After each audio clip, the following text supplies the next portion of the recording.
Everybody, ladies and gentlemen, please be seated.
We're good.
Grace this afternoon, I had to swear in a new lawyer and take up something from Veterans Court. So just a slight delay. But let me go ahead and get us on the record.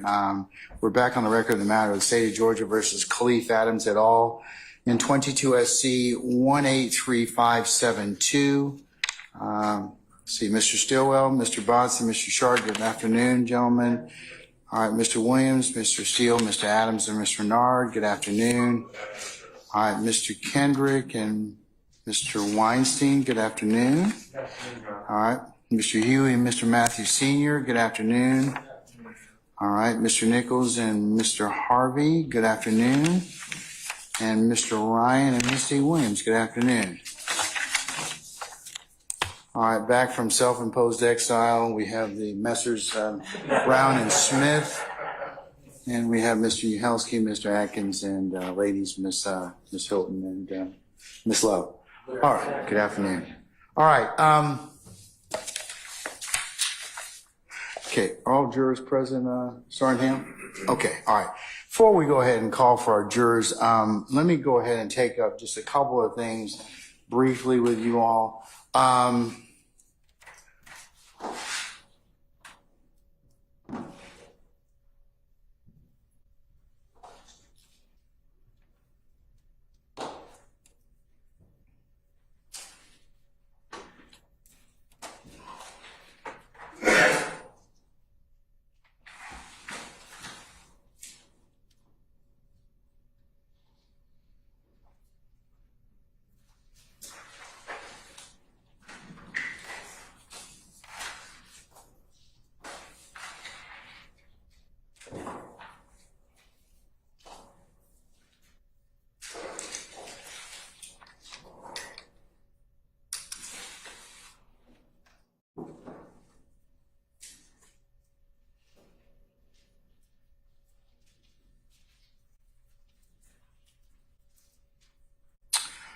I'm in possession of, let's see.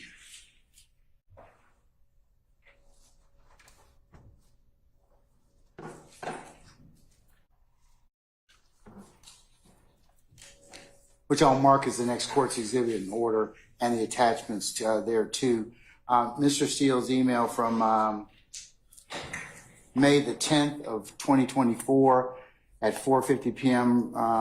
In regards to motion in limine number 51. I'm also in possession of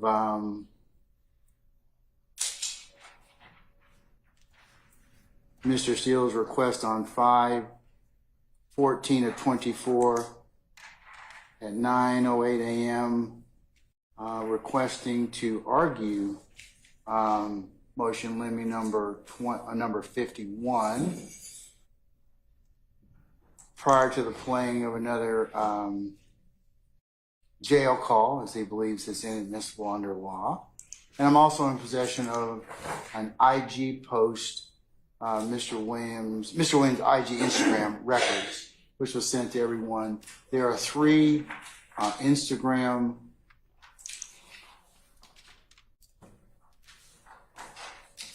business records. First one being pages 5651 and 5652. The next one being pages 5793 and 5794. And Instagram business record page 6828 and 6829, which the state is seeking to admit, I believe through the testimony of our current witness, Detective Racy. The court's had an opportunity to kind of study the issue because it's come up several times. And Mr. Steele, the court is aware that you've raised this issue at least 3 times, a couple of your colleagues as well. And that's okay, and the court has no issue with that. But I just kind of want to make it clear for purposes of, there seems to be some issues about whether or not assuming that a foundation can be laid, and we've had some arguments and discussions about authenticity and admissibility and foundation, which is in one camp, and I think we've covered that already, and where these particular source documents have been pulled from in terms of Instagram and other jail calls, and the court's still going to adhere to foundation and make those determinations. But as a whole, the court understands that. Then there's another set of arguments that have been advanced, those being whether or not the statements themselves from these Instagram postings or other sources can be admitted.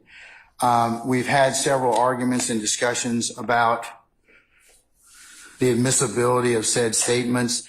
Most of them come in under statements of a party opponent. Then there's been the ancillary discussion related to that is, well, the requests for limiting instructions and the like, because these statements are only admissible as to one or the other. This being a different type of case, since a conspiracy has been pled or has been sought in the state's indictment as part of count one, these statements also come in, and it's the court's opinion, and we've had some discussions about this, about whether or not they come in for co-conspirator statements. To that end, I'm going to cover a couple of things that the court would like to put on record. To prove up a statement made by one co-conspirator in order to use it against another co-conspirator, there needs to be evidence of the following elements. One, prior to the current trial, the defendant participated in the criminal agreement. Two, a confederate of the defendant made a declaration in furtherance of the conspiracy while the conspiracy was active and ongoing. Three, a witness who heard the conspiracy made the remark, testifies to it, and the content of the declaration is relevant to the case. And I'm quoting from Carlson on Central Foundations to Georgia, or Georgia Advocates, 3rd edition. The Georgia rule reference is found under OCGA 24-8-801D2, adheres to the federal counterpart and applies correspondingly. Accordingly, New Georgia and federal authority with an emphasis on 11th Circuit Court of Appeals precedent should be utilized for the interpretation and application of this code provision. 801D2E provides that a statement is not hearsay if the statement is offered against the party and is a statement by a co-conspirator of the party for which was made during and in furtherance of the conspiracy. 801D provides that admissions under the party opponents shall not be excluded under the hearsay rule.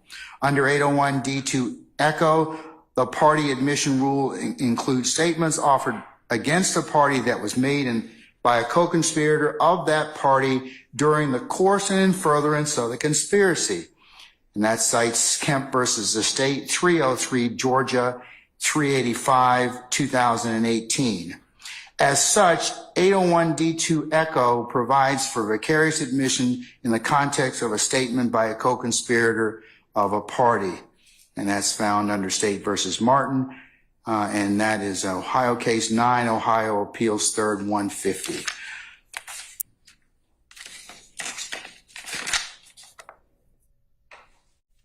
Now, to establish admissibility of an admission under 801D2 Echo, the proponent must demonstrate by a preponderance of the evidence that a conspiracy existed. The conspiracy included the declarant and the party against whom the statement is being offered, and the statement was made during the course and in furtherance of the conspiracy. So we've had some discussion here about whether or not the conspiracy must be established. And you all are correct. It does need to be established. At this point in time, after hearing 70-something witnesses and the like, the state, in the court's opinion, has established by preponderance of the evidence, at least for the purposes of co-conspirator statements, that that's been established. Now, whether or not the jury buys that is another thing. It's only for the purposes of admissibility in terms of whether or not the court's going to allow the statement. So that is the first thing that I wanted to share with you all this afternoon. Now, when offering the co-conspirator declarations, there's a burden on the state or the government to demonstrate the existence of a conspiracy, the defendant's membership in it, and the declarant conspirator was speaking in an effort to advance the conspiracy. As a rule, there must be cooperation of the defendant's participation in the conspiracy in cases where the government relies primarily on the declaration of a co-conspirator to show this element. So a party claiming a conspiracy must establish it by a preponderance of the evidence. Our Georgia Supreme Court has remarked, we apply a liberal standard in determining whether a statement is made in furtherance of a conspiracy, and statements that further the interests of the conspiracy in some way meet this standard, and that is Downer versus the State, 314 Georgia 617, and that is a 2022 case.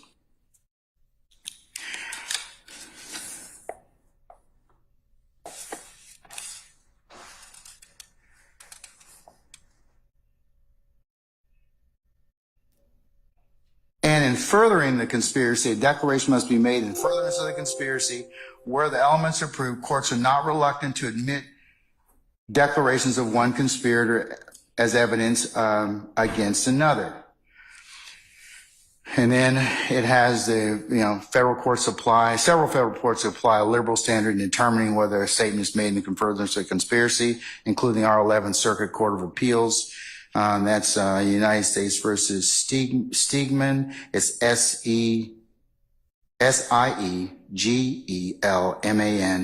and that's 6-4. I'm sorry, wrong citation. I apologize.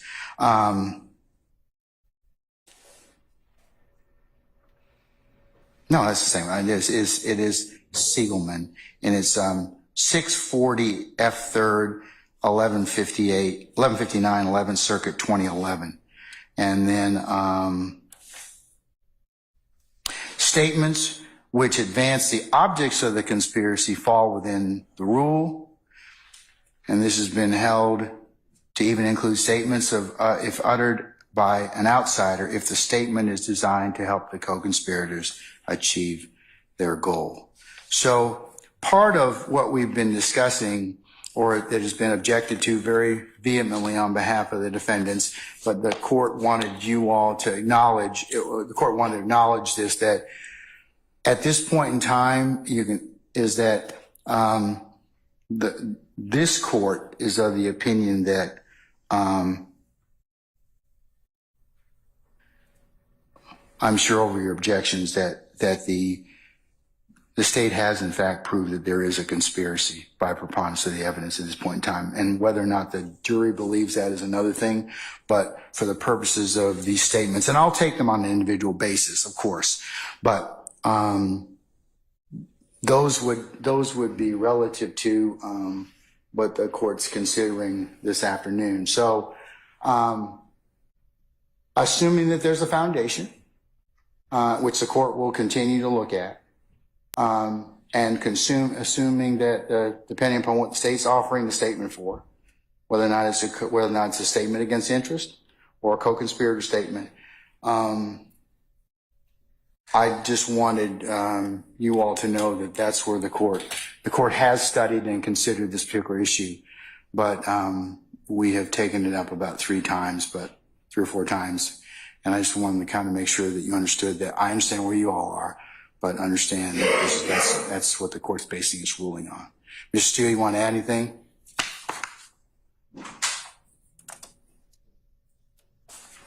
Because we've covered your Mr. Winfrey's jail calls already, but what else you want to add? Good afternoon, Your Honor. Good afternoon, everyone.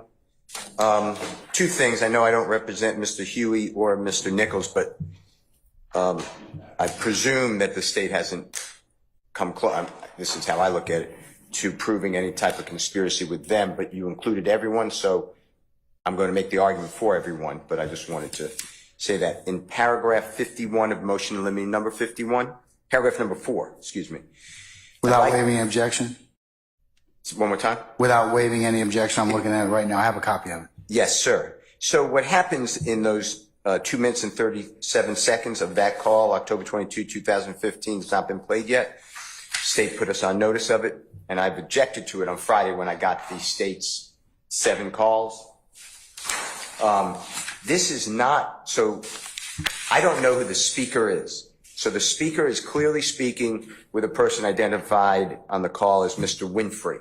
Mr. Winfrey's in custody, that's why the call's recorded. Mm-hmm. The unknown speaker says, pursuant to another unknown person, Mr. Winfrey will receive a Porsche vehicle when he is released from custody. That's what I've objected to. So, as you say, I don't disagree with anything the court said about the test. The declarant is not on the call.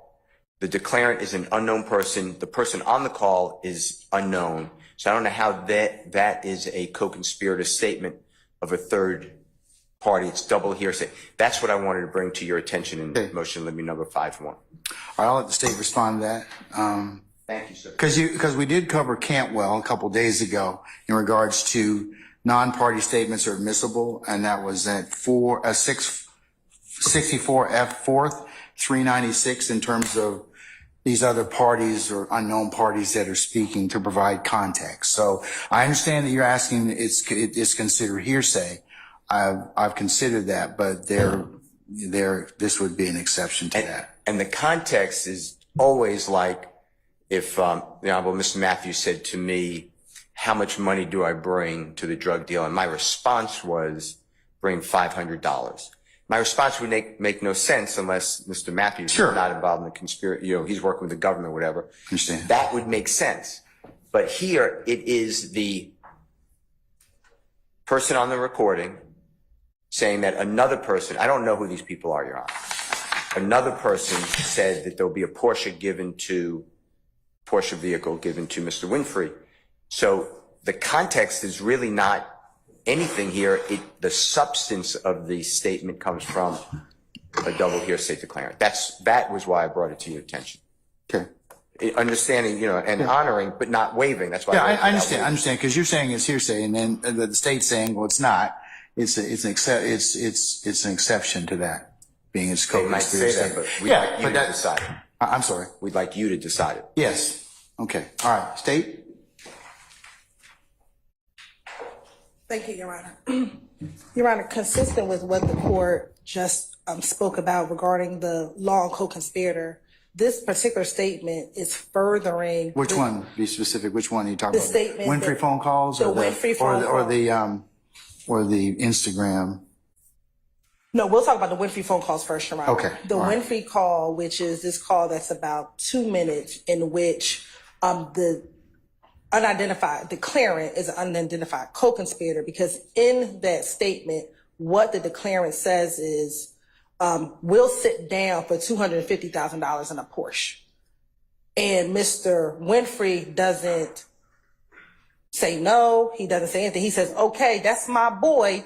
That's my boy. My boy ain't never changed. And so, Your Honor, that statement is furthering the conspiracy as far as concealing what occurred in the conspiracy, which is we will sit down, we will be quiet, we will not say anything for this amount of money. Now, whether or not that happened or not, whether or not he got paid, whether or not he got the Porsche is of no consequence. But this conversation here shows that there's a covering up of the conspiracy, that conspiracy being one, the gang, and conspiracy two being the actual shooting of the bus, Your Honor. And so we believe that this would fall under the co-conspirator hearsay exception. Are you going to identify the speakers on the call? We'll identify Mr. Winfrey. I believe the person he's speaking to is Shad, who is mentioned in other calls as well. All right. Okay. But that's the only identifier that we know is his name is Shad. All right. Sir, Mr. Harvey.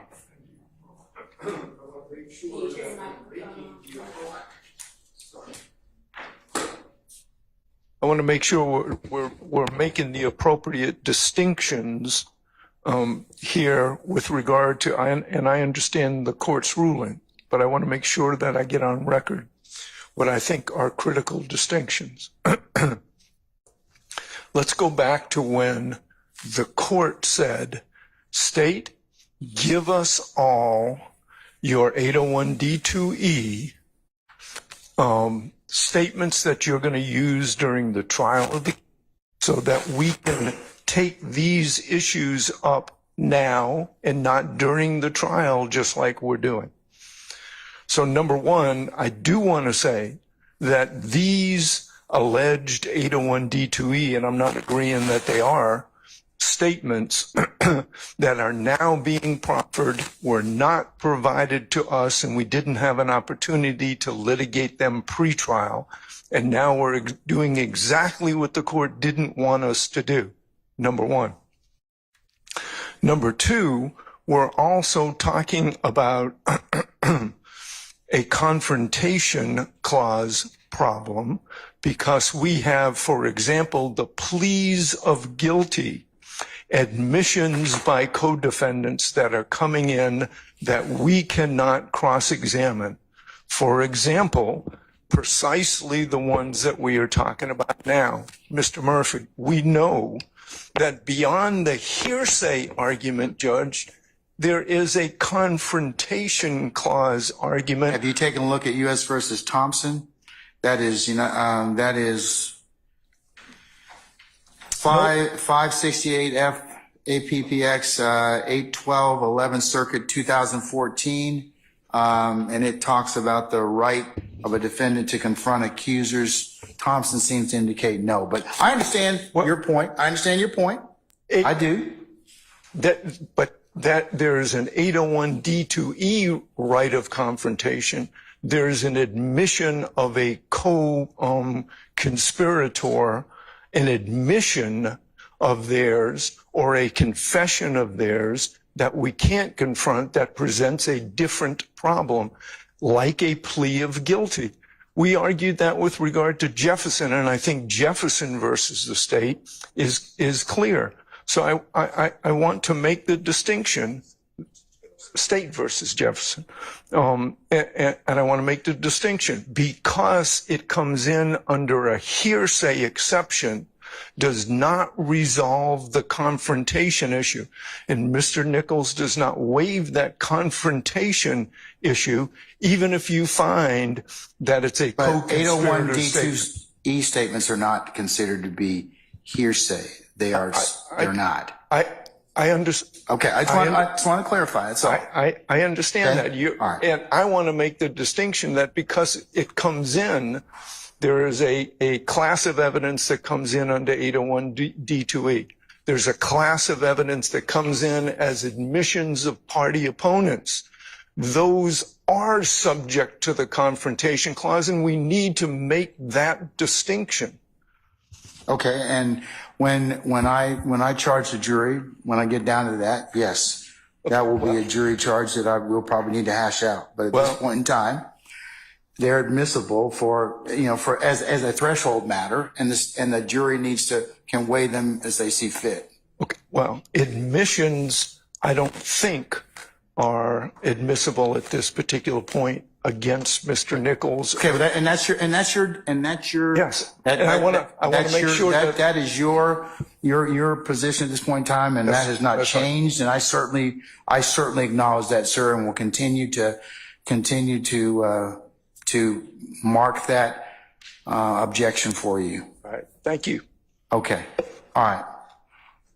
Unless there's anything else, I'm going to call for our jurors, okay? No, I was going to say, Your Honor, in relation to the hearsay statements on the Instagram records, Your Honor, the state did redact any of the commentary that was on the bottom. We did keep what we believe Mr. Williams would have posted himself because it's his Instagram, but the commentary that's on below that we did redact, and I can show that to Mr. Steele prior to that being. And I can show it to him now. Do you want to show it to him now then? Yes, Your Honor. Okay.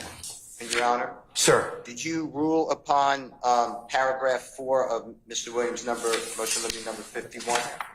What I just argued about the portion? I'm going to overrule your objection, sir. I have a continuing? Yes, you may have a continuing objection. Absolutely. Thank you. All right, you want to take a look at these Instagram postings?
Ms. Hilton, anything else, madam? I'm sorry, no, you're right.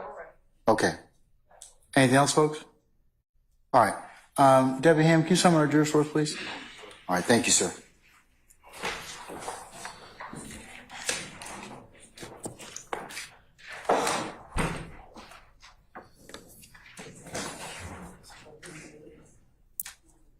Yeah, can we bring in our witness too, please?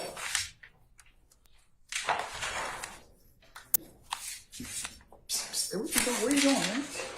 Where are you going?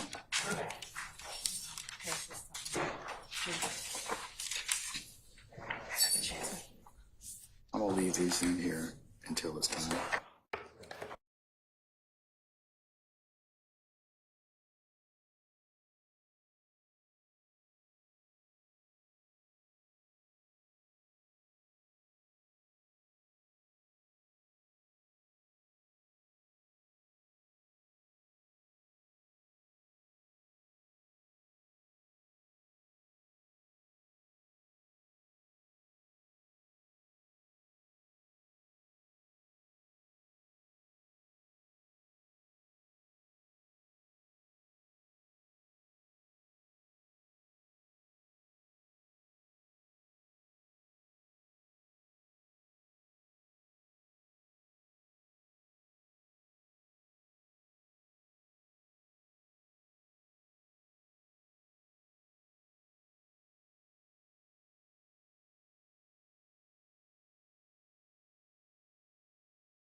Debbie Ham, all our jurors present, sir? All right, thank you, sir.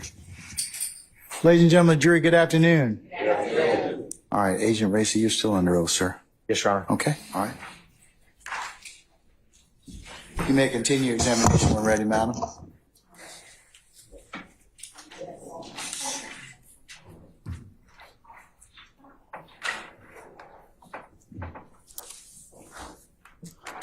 Good afternoon, Agent Racy. How are you? Good afternoon. Doing well. Okay. I think we're trying to make sure we have access to the Zoom. I'm going to go back to something we talked about yesterday. The vehicle. Say again, sir. I want to go back into something we talked about yesterday. The white Camaro, what type of, I don't know what the proper term, the transmission was it? It was a stick shift or manual. And did you observe that when you searched the car? Yes.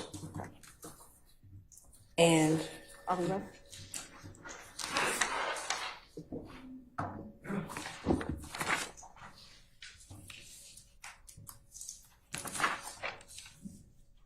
And once we get ready, we're going to start with the call that was on October 22nd.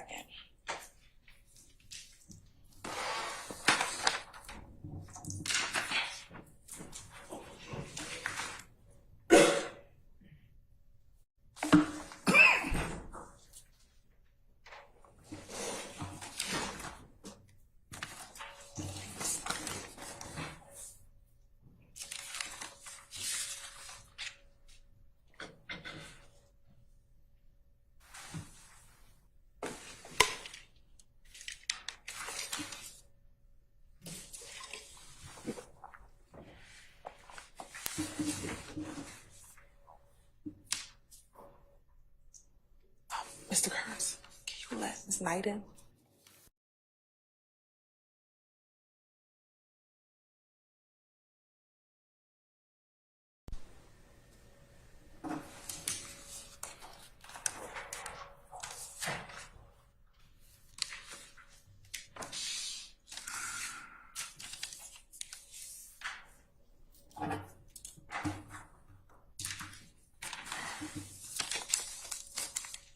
Well, while we're waiting for that, let me do this.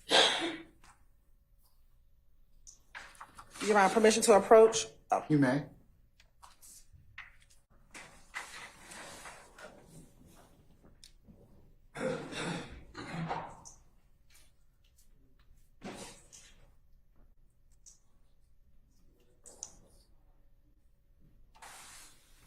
Excerpts from the record.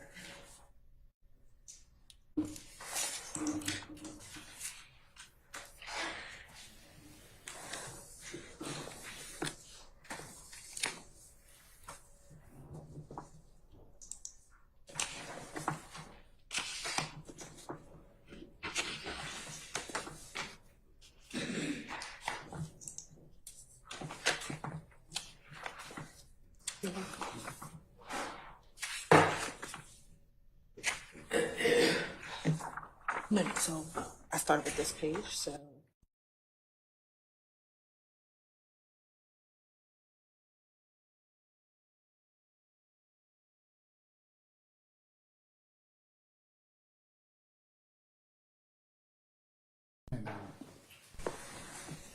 Asian race I want to show you was the first marked as State's Exhibit 134C. Tell me if you recognize State's Exhibit 134, Echo Charlie. Yes, I do. And how do you recognize Exhibit 130? How do you recognize Exhibit 134 Echo Charlie? So this is going to be AT&T records for the cell phone or the phone number 404-583-1990. So this is the response from the provider from our search warrant. And is that just 4 pages of an excerpt from the full response? It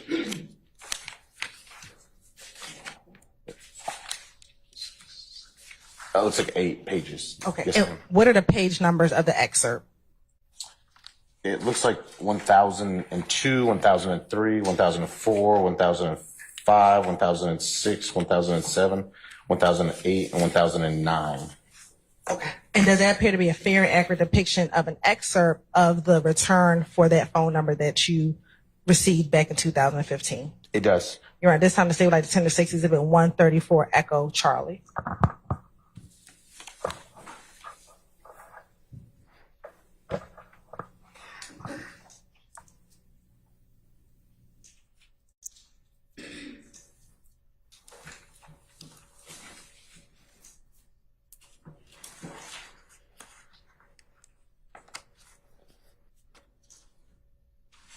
Any further objection to State's 134 Echo Charlie? Your Honor, I don't have an objection. I'd like the entire record for the return, but I don't object to the state using those numbers. But I think it should come in as a whole, and then parties can use sections.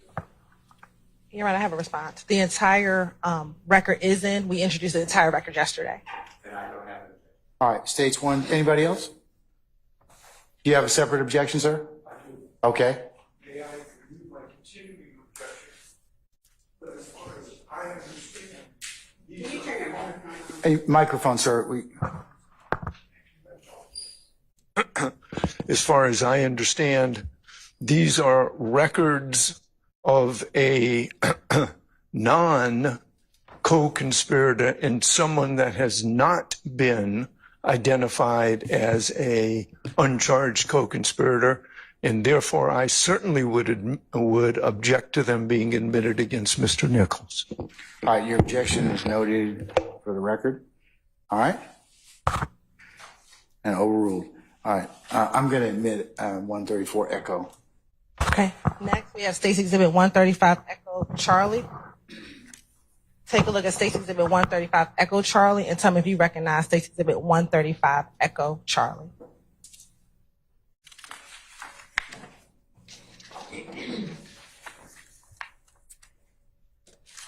Yes. And how do you recognize State's Exhibit 135 Echo Charlie? So this is going to be an excerpt, it looks like, out of the Sprint response for a cell phone number, or presumably a cell phone number of 504-319-2920.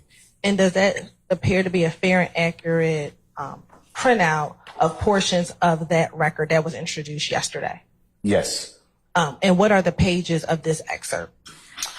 It looks like 170, 171, 172, 173, 174, 175, 176,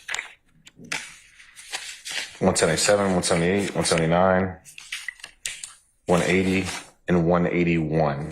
So 170 through 181. Your Honor, this time to say we're like the. I'm sorry. There's another one there. 182. So correct myself. 182. Your Honor, this time to stay with like the tender states exhibit 135 Echo Charlie into evidence. Any further objections to states 135 Echo Charlie? No. Continue objection noted, sir. No, sir. And I heard that District Attorney the entire return is in, and then I don't have an objection to a fourth. Is that correct? Yes, Your Honor. We It's had said admitted. yesterday. And then last, States Exhibit 138 Echo Charlie.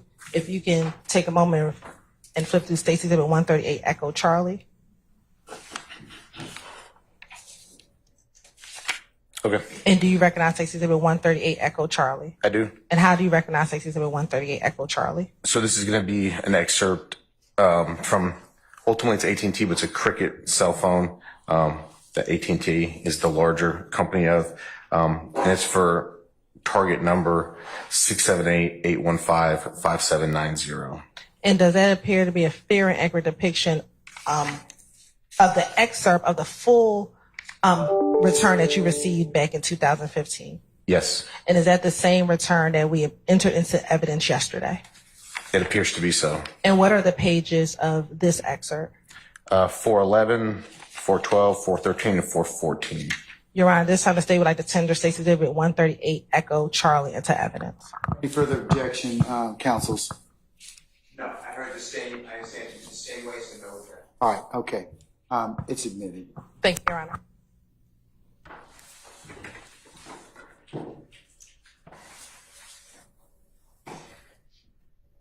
Now, looking at the screen, what is the date of this call?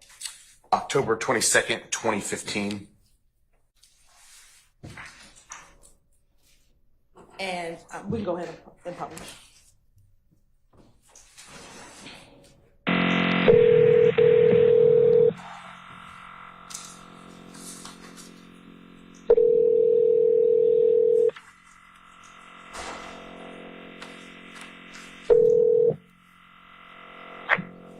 This is a Global Tel-Link prepaid call from It's me. an inmate at the Cobb County Adult Detention Facility. This call will be recorded and monitored. Your IGS account balance is $29.69. If you have questions or complaints about this call, please call customer service at 1-800-231-0193. To hear the cost of this call, press 8 now. To accept this call, press 5 now. This is a Global Tel-Link prepaid call from It's me. your IGS account balance is $29.69.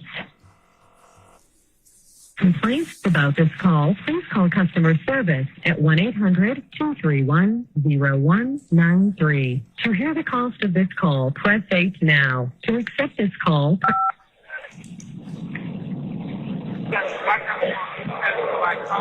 Yo, Dion went out like radio. Hello. yeah. Yeah. What's Shaw at? Hold on, I'm finna call him back. What are you talking about, Shaw? Man, he won't tell my shit. He said when you get out, you gonna have a Porsche. Yeah, tell him to give it to you. Nah, he told me you do that. You know you gonna do that, man. Yeah, he ain't the man. You gonna get you a Porsche, man. You ain't got no choice. Hey, man, like what Fun B said, you better guard your crib. Yeah, we put out for a couple months for a Porsche in $250,000. Hey, come on. Hey, my boy, Hey, we'll see ya. Hey, man. So much else. It's the fan. How you need to know. Huh? Hey, do that. Call. Now, do you remember what time that call was on October 22nd? It was 21:33, so 9:33 at night. And was this call made on Mr. Winfrey's pen? No, it was not. How were you able to find this call? By doing basically kind of like a reverse search, basically giving the phone numbers that I had previously observed Mr. Winfrey calling to the custodian of records at Cobb County and having them query those phone numbers in their system. So then in doing so, I could see that basically these calls were listed from Winfrey, and then all of a sudden there's a couple calls to that same phone number in another inmate's name. And so I requested those and received those. And the phone number that you queried, did you have a name associated with that phone number? I likely did. I need to check the report if you don't mind to refresh my memory. We're looking at your report, help refresh your memory. It would. We're looking at 6 Exhibit 171, Echo, help refresh your memory. It should be right in front of you. Yes, my report, yes. And directing you to page 183.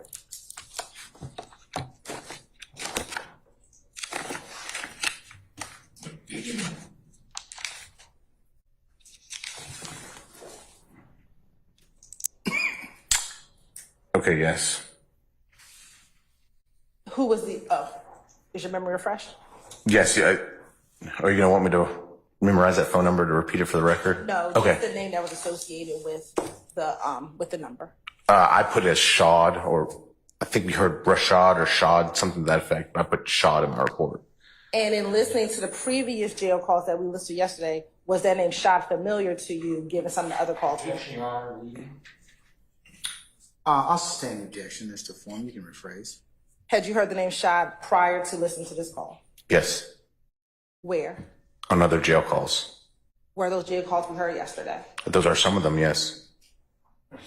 In your review of the jail calls, did you hear more calls with this individual by the name of Shad? Yes, that's correct, yes. Now, why was this call significant to you? I heard a money value and a valuable car being discussed in it. What was the money value you heard? $250,000, 250,000. And what was said about the $250,000, 250,000? Basically, when he gets out, he'll have a Porsche purchased for him and $250,000. Now, was that Winfrey who said it, or was that Shad who said that to him? Shad that said that to Winfrey. Now, sitting here right now, do you know if Jimmy Winfrey was ever paid $250,000? I don't know that. Do you know if he ever received a Porsche? I don't know that. Sitting here now, do you know if he ever received any compensation? I don't know that information.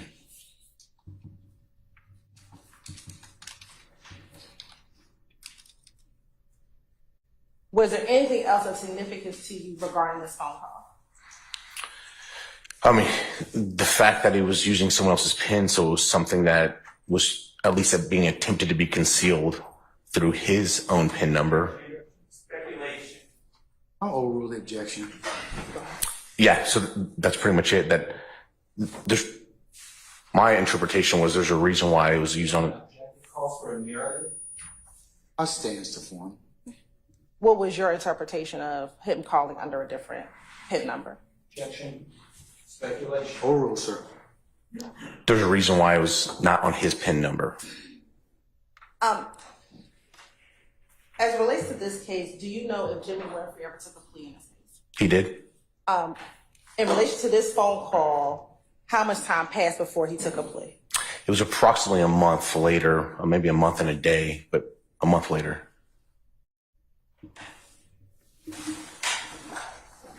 Sir, do you have an objection? Yeah. You approach. Yes.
Yes. When was that? So this jail phone call was October, so it would have been like November, maybe 23rd or something like that. Of 2015? 2015. Now, did you learn that Mr. Winfrey had to, that something occurred, he had to take another plea Yes. on the same case? Same case, yes. When did that occur? That was like at least the following year. It was sometime after that.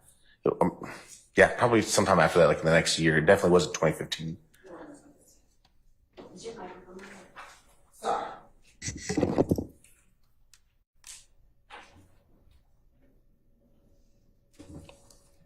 Now, did you ever obtain medical records in this case? We did. Why did you obtain medical records? There was a discussion in reference to a possible defense. Objection, hearsay, confrontation clause. We talked about defense. Did you hear? I'll sustain the objection. Other grounds you can rephrase. Did you ever hear Mr. Winfrey himself in any of your jail calls speak about an injury? Yes. What injury? To hands. And why did you get the medical records? We wanted to know the extent of the injury per the medical records.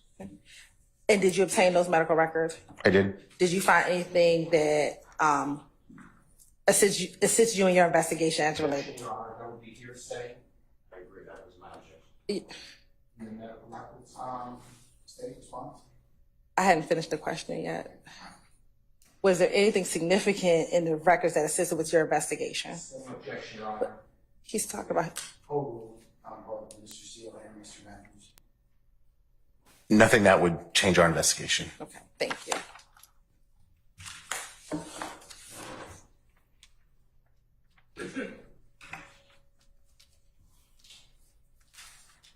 Now, as relates to this case, did you have an opportunity to analyze specific cell phones to include the phone ending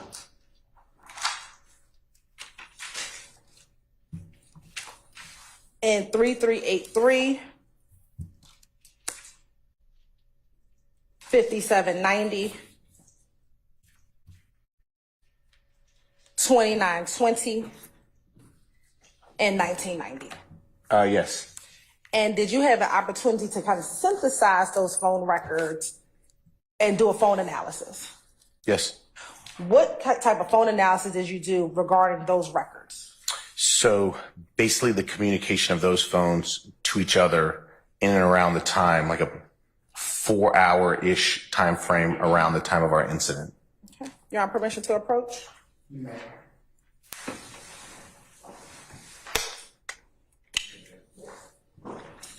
Thank you.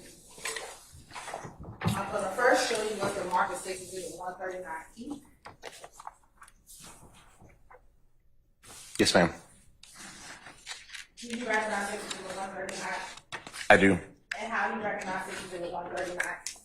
So this is the phone records, but it's kind of just been made prettier, I guess I would say, just for ease of looking versus at an Excel document or at a Word document. And is that State Exhibit 139E the compilation or the synthesis of the records that we just discussed? Yes, ma'am. And are those the records contained in State Exhibits You're fine. 133 Echo, 134 Echo, 135 Echo, and 136 Echo? Correct. And does that appear to be a fair and demonstrative of the analysis that you did as it relates to those phones? Yes, according to my review, yes. Now, I want you to look at State's Exhibit first, 139 Echo. I don't know what F is, Frank? Foxtrot. Okay, Foxtrot. Foxtrot. What is State's Exhibit 139 Echo Foxtrot? So that's just I'm sorry. Is it Fox or Foxtrot? Foxtrot, okay. Thank you, Your Honor. Yes, so that's just going to be the phone numbers just kind of placed out so we can look at it, and then the known subscriber information to as we know it from the records. And looking at State's Exhibit 139, Echo Alpha, Echo Bravo, Echo Charlie, Echo Delta, and Echo Echo. Does this appear to be a blown up version or a larger version, of what's contained in State's Exhibit 139 Echo? Yes, ma'am. Your Honor, this time the state would like to tender State's Exhibit 139 Echo and 139 Echo Foxtrot, 139 Echo Alpha, Bravo, Charlie, Delta, Echo into evidence as a demonstrative.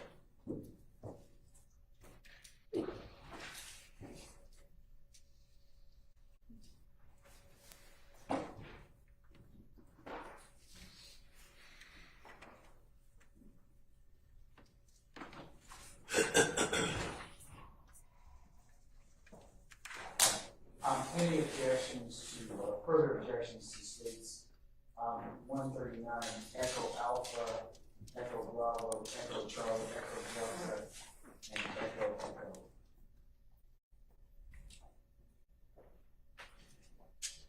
I don't object. Echo Foxtrot. Sorry, I don't object. I understand continue Rachel. I don't object or demonstrative, otherwise I do object it. So Okay, well, that's later. For demonstrative purposes, you have no objection? correct. Okay, all right. There it is. Thank you. For demonstrative purposes only.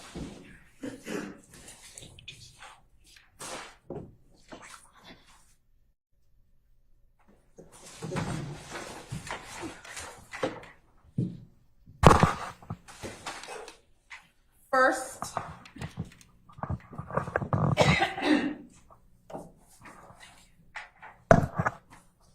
looking at State's Exhibit 139 Echo Foxtrot.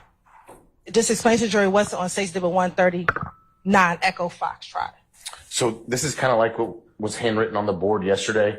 These are the phone numbers that were frequent calls for the time of the incident. And then, as we can see, they're color coded. And then the name that was listed on the phone records is put in on some of those phone numbers or associated with some of those phone numbers. And again, for 404-583-1990, which exhibit was 404-583-1990? So that's going to be 134 Echo Charlie was the broken down smaller excerpt.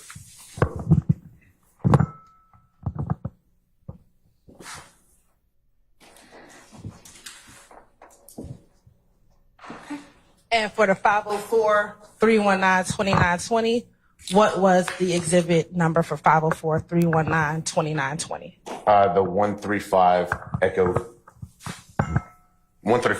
Charlie is the snippet portion, not the full records.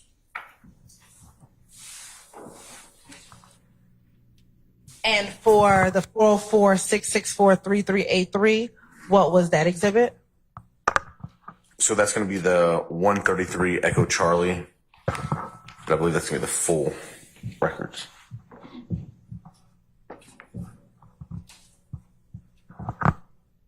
What is 678-353-9229?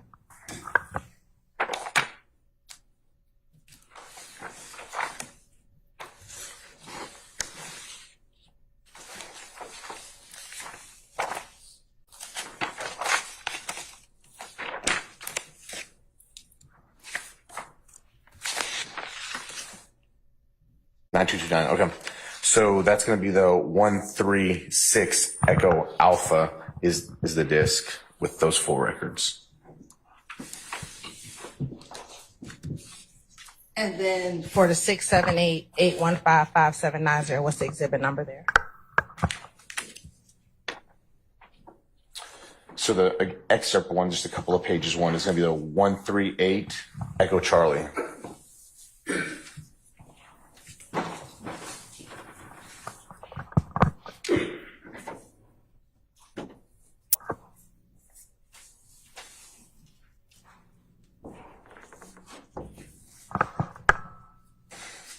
Now, when you did your analysis, when did you start your analysis from? The time period? Yes. So from about 10 p.m. To about, let's say 4 a.m., just kind of what was leading up to the time of the incident and then just after the incident. So like a 4-hour window. And is that 10 p.m. on April 25th? Correct. And is that of 2015? Yes. And is that leading up until about 4 a.m. on,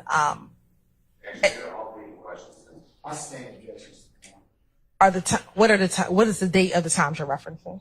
So April 25th, 10 p.m. to about April 26th at 4 a.m. So that's a 6-hour window. I'm sorry, my apologies, but yes. And if you can just kind of walk the jury through what we're seeing in first 139 Echo Alpha. Just tell us who's calling who and what we're seeing here. Yes. I'm gonna leave the mic. Please don't roll off. Okay, so on this first page, what we're seeing is kind of just speaking the last four. The 2200, that's going to be 10 p.m., but the 9596, it's an outgoing call to the 1990 phone number. So if we obviously come down here and look at the our little chart here, so we have this unknown caller calling in to the 1990, which is the YSL Enterprise. Again, we have the same thing just a minute later. We see a 0-second duration, so that means like no one picked up. And then the next call, just a minute later, we have the same numbers involved, outgoing to incoming, and then 40 seconds. So there was actually contact made on that record. Next to the third one down, we see 1990. So now 1990 is calling out just. I object to, so we know that there was contact. We know that it's. What's the basis for that, sir? What's the basis for your objection? The agent said 40 seconds, so we know that there's contact made. I'm going to object. This is speculation, Your Honor. Hold on a second. And let me ask you this. When it comes to the record of 1990, as far as how the record is formed, what time zone is the record in for 1990? Okay, so 1990, the way we get it from AT&T, it's UTC, Universal Time Coordinated. So GMT, it's also referred to. So basically, their records go off Greenwich Mean Time, which is in London. And so you have to do math from what the records are back to our time zone in Eastern time zone here.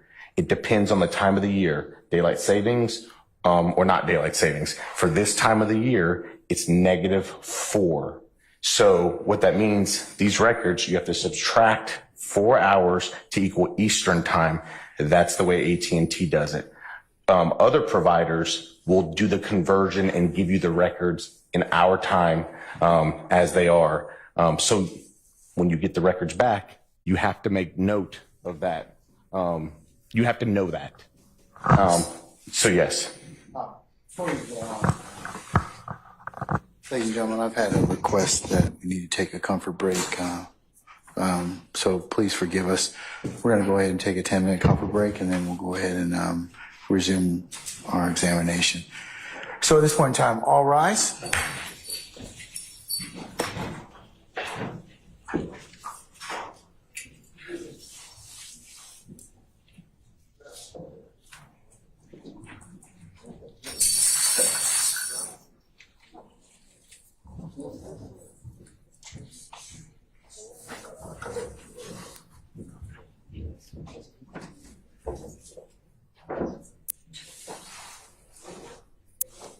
All right, our jury has left us.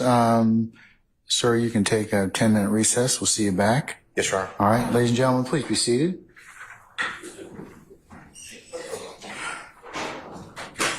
All right, whoever needs to use the facilities can go.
Summon our witness, please.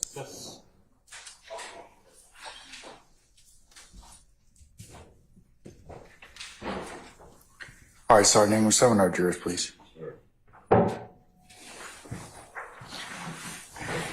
While he's doing that, counsels, this is just for you all, for your benefit. Just as a reminder, please do not object until the full question has been posited.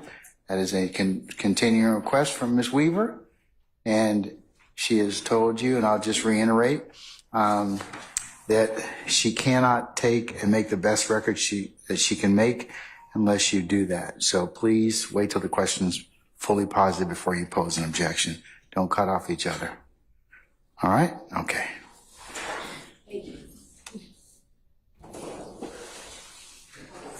That was a paid public announcement.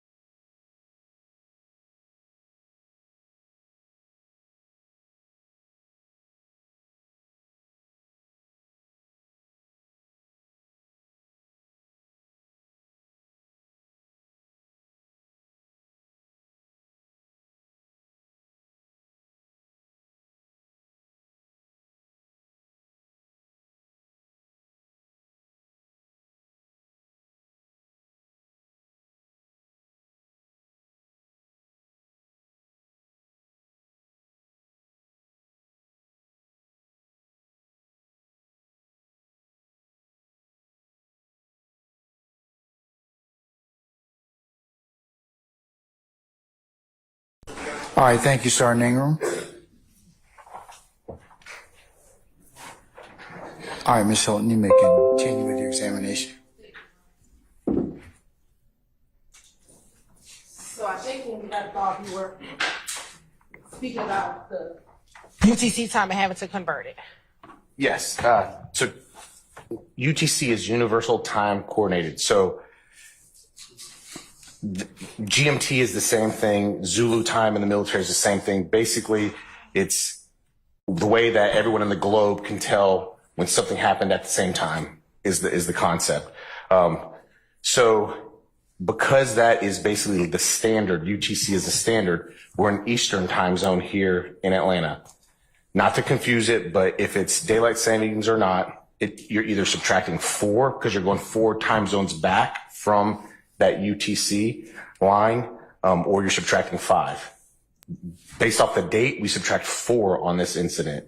So on some records, when you look at the records, it'll say UTC. So on those records, we would have to minus 4 if you're doing this manually. If you're putting it into software that's doing it, the software knows that and the software does it. That's why we have the software to confirm what we're doing manually. Some records come in when you request it from that service provider, they will do the conversion for you and they'll give it to you in the time zone you request it in. But that conversion has been done in these demonstratives. That conversion's already done, so we're looking at the correct time for Eastern time in these demonstratives. And just for an example, if this 1990 number is an outgoing call at 29 seconds here, what time would it be reflected in the record? So that's not 29 seconds, that's 0029. So that's midnight, so it's 12:29. Military time, it's 0029. So in that time, if we're seeing 0029 there, that's converted. If that was originally UTC, which it was, we would plus 4 to that number. So in the records, it would show 0429 in the records. Because it's AT&T, we do the conversion back, minus 4, it equals 0029 to keep it all consistent right there. And what I'm going to have you do, you're on permission for Agent Racy to step down? You may step down. Okay. And if you take that pointer.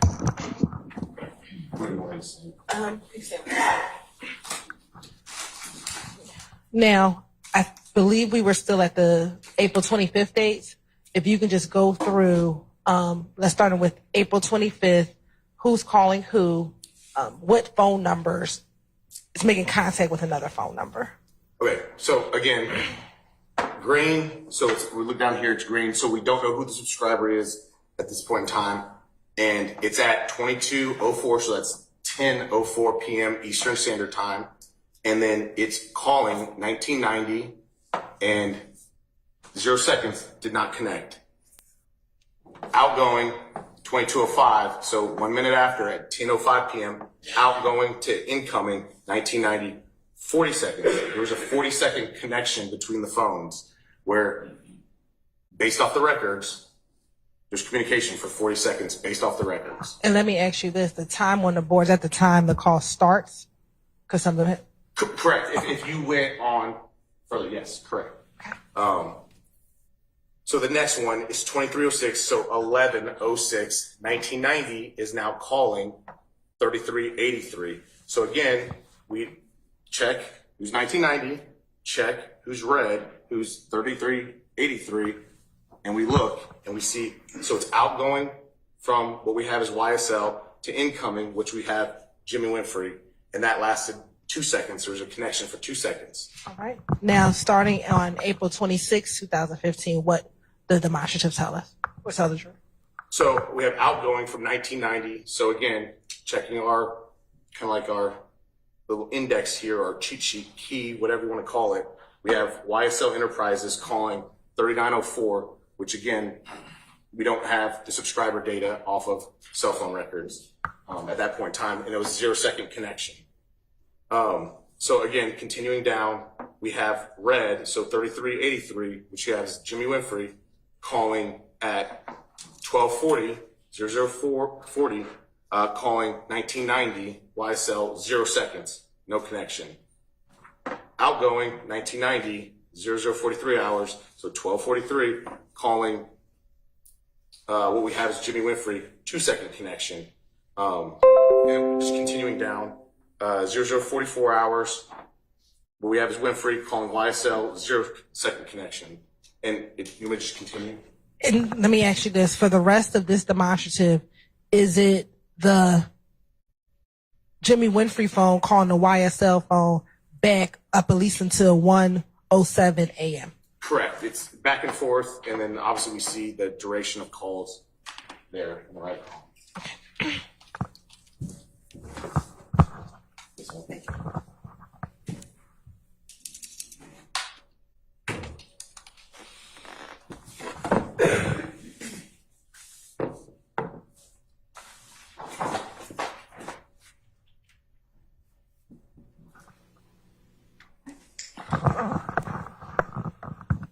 Back down. Now, same thing. If you can just kind of walk through, what do we see on State's Exhibit 139, Echo Bravo? So again, we have the blue. Check down what we have blue for 9229. It's the phone that we identified by the subscriber information as a KYBE. So this is at 1:13 in the morning. That's easy conversion from military to or 24 hours in a day to 12 hours. But that's 1:13 calling 1990 for 4 second duration of the phone call. And one's at 1:13 in the morning. 1:13 in the morning, yes, ma'am. And Kai B, did we identify the name of the person with the Kai B? I believe we did. I have to go look at the records, but I believe we did. Was that the number given to you by Investigator Gaither? Yes. So that's Demikian Garland, then. Thank you. Okay. All right. Okay, so we're on number 2. We have 1:13. We have green. Again, we don't know, calling 1990. So that's YSL Enterprises. And then 1:14, 1993. I'm sorry, we just did that one. That's my mistake, 43 seconds. Going down here, we have YSL calling what we have identified as Jimmy Winfrey at 1:15 a.m. for 8 second duration. We then have YSL at 1:16 calling the 95, 96, 247 seconds, so 60 seconds a minute. You can do the conversion in your head, whatever it is, 4 minutes, whatever that conversion comes out to be. So about 4 minutes and 7 seconds? Something to that effect, yes. And then here we have 1990. Again, it's 1:39. And then we have it going to the 95, 96, 13 second connection there. And then we go down to what we have as Kai B, the Dominican Garlington phone. It's 2:32 hours calling YSL, 0-second connection. And then we have YSL at 2:33 calling 6080 for 71 seconds. We don't have the subscriber information at this point. Again, then we have this number unknown, 6080, calling back at 2:35, calling back to the YSL number. That's a 177 second connection that we have there. So again, do the math, 60 seconds. So 2.5 minutes, whatever that math real quick in the head works out to be. Kai B, so Dominican Garlington, 2:38. It's the 9229 phone number calling YSL. Again, 42 seconds, so a little over half a minute. And then we have the 5726 at 2:44 calling YSL, 18-second connection on that one.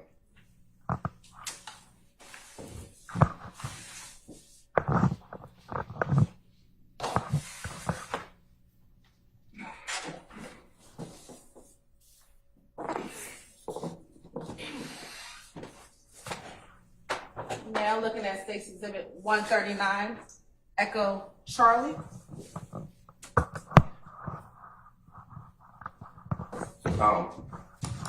So same thing, 2:45, YSL calling 3383 at 2:45, 15 seconds. So YSL calling Jimmy Winfrey, 2:45. And then we now have 2:48, Jimmy Winfrey contacting back to YSL, 22 seconds. We have Jimmy Winfrey at 2:49 calling YSL Enterprises back at 2:49 a.m. for 28 seconds. Again, repeating 2:57 in the morning. Jimmy Winfrey calling YSL, 26 seconds. And then coming down again. So we have the 5726 phone number, which we don't have the subscriber information for. Trying to call YSL Enterprises at 2:58, 0 seconds. YSL now at 3:02, calling what we have is 3383. So this is Jimmy Winfrey, 3:02 in the morning for 2-second duration. We now have Jimmy Winfrey at 3:03, calling back YSL for 3 seconds. 3:03 again, Jimmy Winfrey again calling YSL, 9-second connection there. So we're getting down to 3:07 a.m. YSL is now calling the 5790. 5790 is who we have identified as YSL Duke. So for 3 seconds. Continuing down, we have 1990 YSL, again at 3:07, calling YSL Duke for another 3-second connection.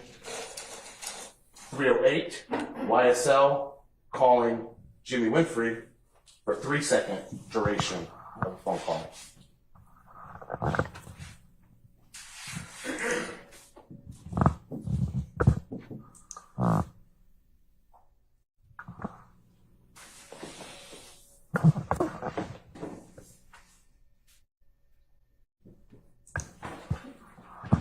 Now looking at 139, Echo Delta. Yes, please. So we have 1990, which is YSL at 3:08, calling Jimmy Winfrey, 83-second phone call.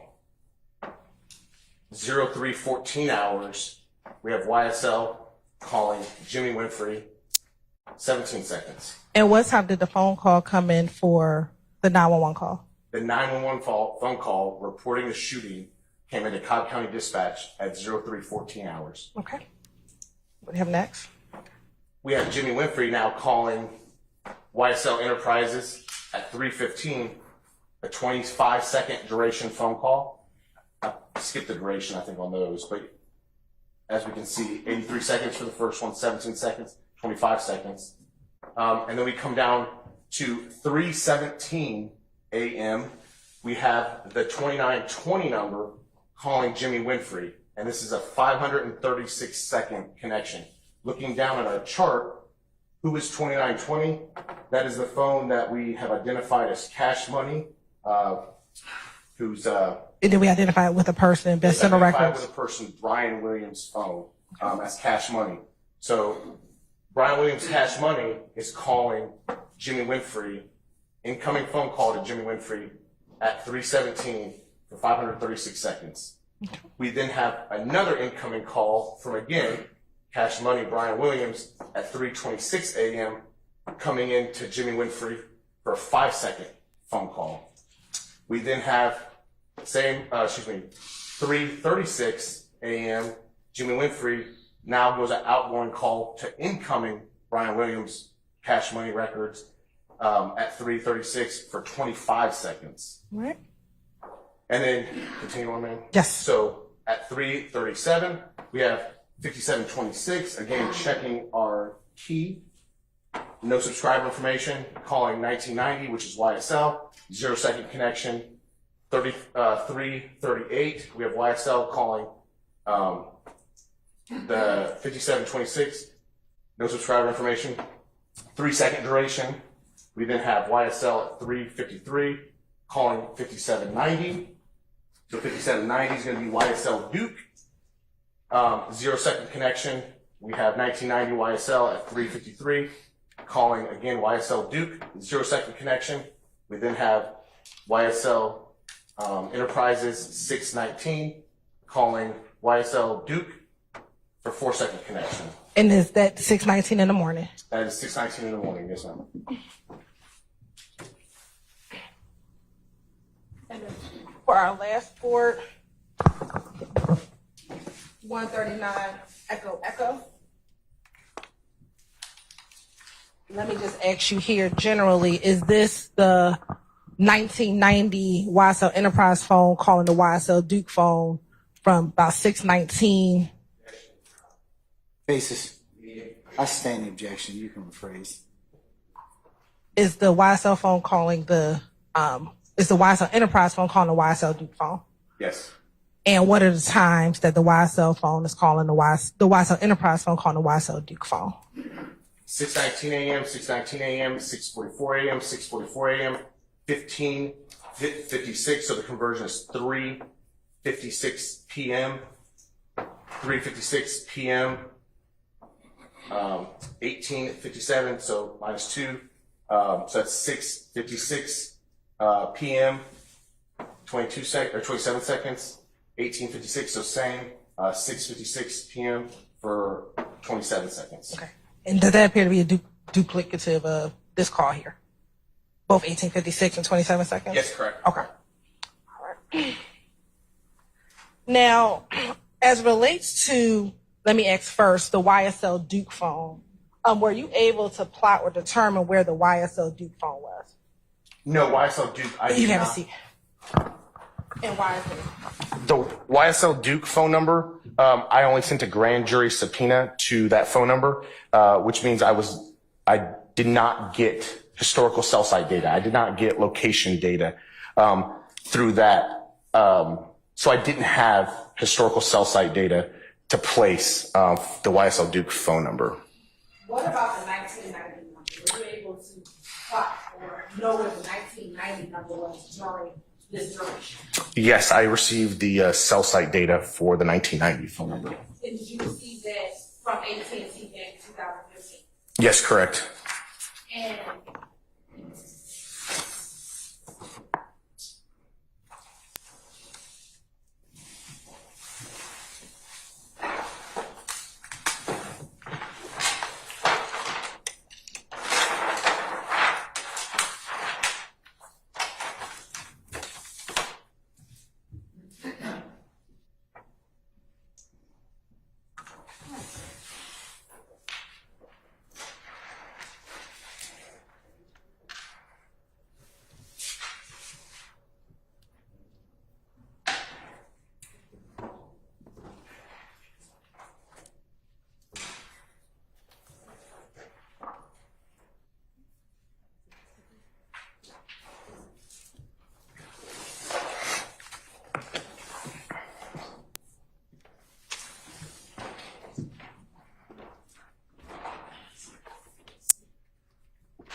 permission to approach?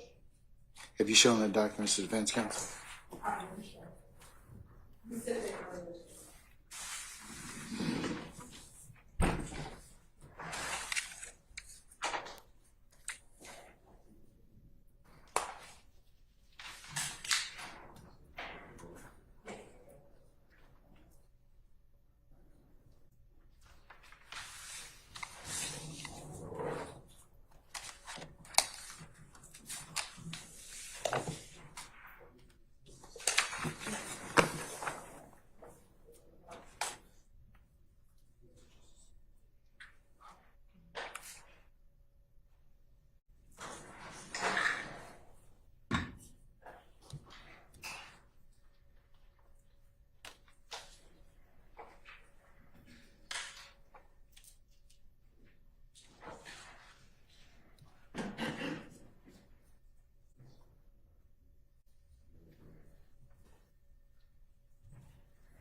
You may, I'm gonna show you what's the mark that states it with 172 echo. You recognize it with 172 echo. I do. And how do you recognize it with 172 echo? These are the notes that I made this morning in reference to the location information. And is this the same location information that's contained within the excerpt that states it with 134 echo charge? That's correct. That's where I got it from. Okay. And did you just say, what did you do in order to create that?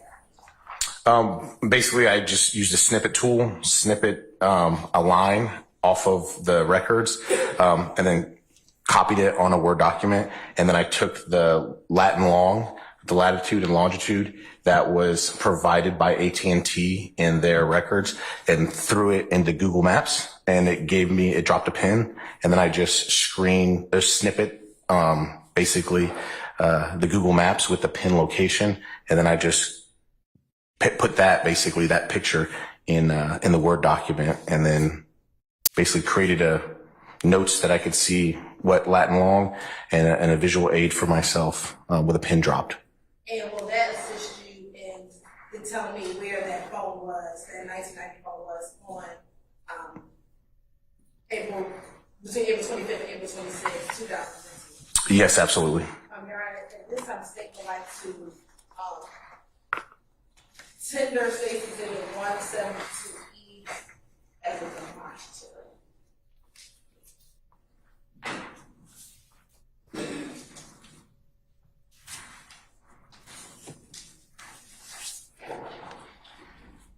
Any objection to states on 171 echo as a demonstrative? 172 echo. 172 echo as a demonstrative?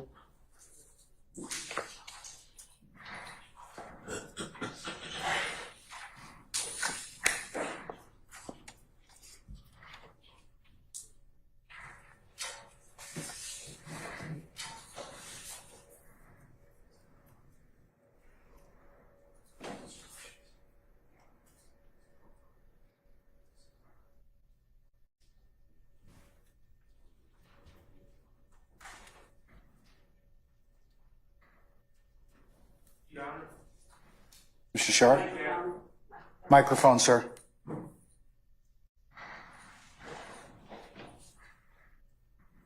I do object. Basis. The demonstrative is not what the detective purports it to be. I can approach to explain. I don't think that's a valid objection at this point in time. I'll just overrule Well, it. there would be lack of authentication. Overrule, sir. Overruled. All right, 172 echoes admitted over objection may be published as you see fit as a demonstrative only. Thank you, Your Honor. Our previous objection is about no qualification. I still noted, yes, sir, noted. And continuing. All right.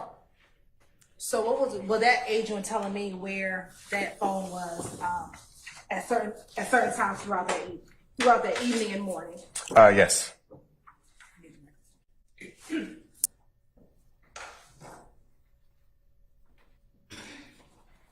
Starting with the first location plot, what was the time that you plotted? So I took just a snippet. So it has 01:58. Again, that's UTC time. So that's, you have to do the minus 4 hours. So that's going to place us at 9:58 p.m. Okay. on the 25th. So you have to roll back because that's placing us the day before.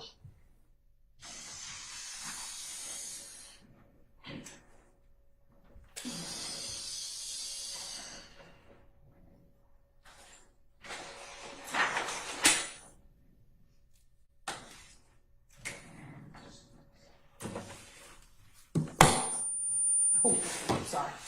You said turned off? Okay. Okay, now it's off. Yeah. Roughly, where was the general location, general address for that number at that time? So generally speaking, it's just a little bit north of the I-75, I-85 split on the bottom side of Atlanta. So it's, if we were looking at a clock, it's 6 o'clock, meaning down, straight down from the center of Atlanta where the connector is, just north of the split, the 75-85 split. Okay. I can give you the latitude and longitude, and then that's going to be of the cell tower. Your Honor, this, Sir. I'm gonna What, say- you have an objection? Yes, Basis. 403, confusing the jury, and we're getting to the point of my objection. Okay, We're talking about cell towers. I got your objection. I'll rule your objection and note it for the record, sir. We don't need to let long. Do you have know what phone number is being connected to at that time? Yes. Okay. What number is that? So it's the originating number is going to be the 1990. The number that it's calling is going to be 404-426-6263. Okay. What's the next time that you plotted? So it's going to be 02:05 hours on the 26th. Again, the conversion to 4:25:15 is going to place us at 10:05 p.m.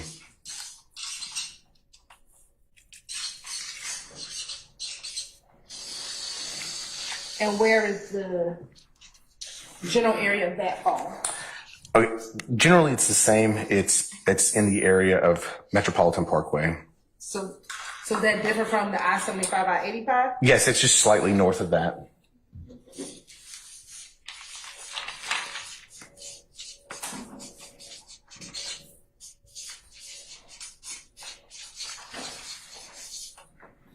Okay. And what's the phone number? So this is going to be the originating phone number is 504-346-9596, and it's calling our 1990 YSL phone.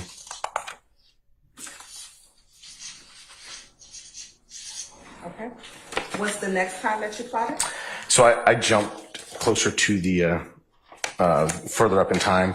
Okay. So it's 03:04. So subtract 4. Again, that's the 26th. So subtract 4 puts us at 11:04 p.m. on the 25th.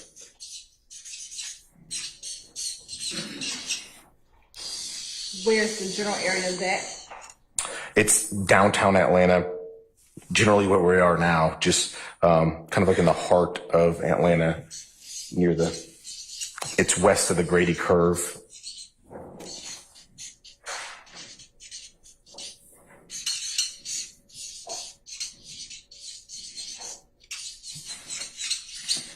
And what's the phone number being contacted? So 1990 is contacting 404-7 798-8491. 8491. Correct. Okay. What's the next location? So I jumped ahead an hour again. So this is 0406 on 4/26/15. So that's easy conversion minus 4. It puts us at midnight, just inside the night of the 26th. So 12:06 a.m. on the 26th. Okay.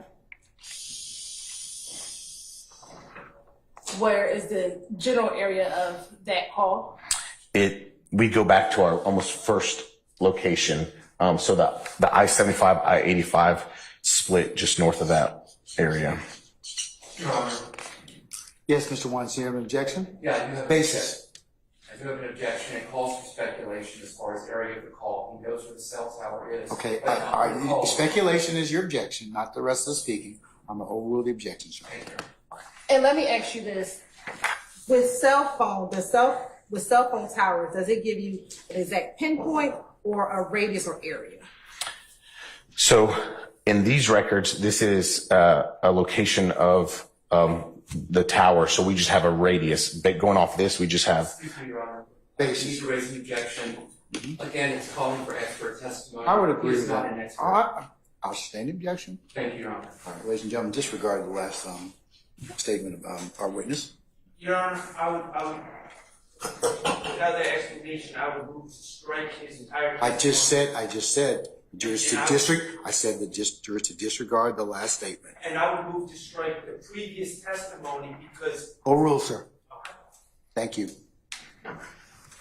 All right. So you said I-75, 85, just north of the split. Correct.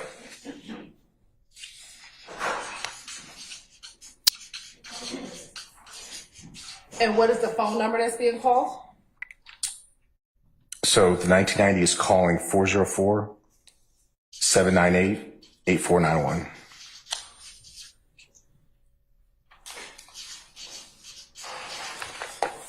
All right. What's the next time? Okay, so I just jumped ahead another hour. So it's 4/26 at 05:13. So doing the conversion, it's 1:13 on the 26th. So it was 0426 to 0513, just 0513. 05:13, now converting it, it's 1:13 Eastern Standard Time.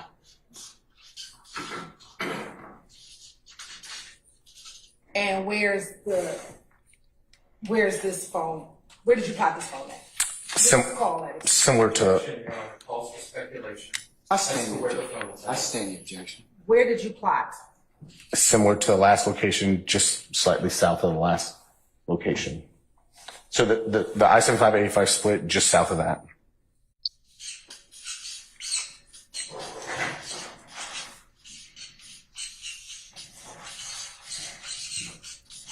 And what's the number being contacted? The originating number is 404-426-6263, and that's calling our YSL 1990 phone.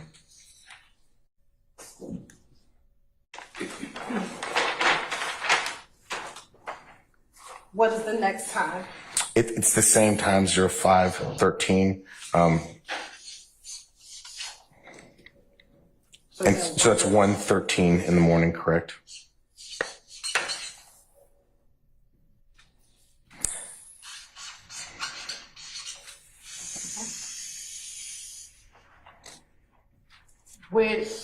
What area did you plot? Just south of what's known as the Grady Curve. It's more north than our last location on the 75-85 connector, but it's south of the Grady Curve. It's just a little bit north of our last location.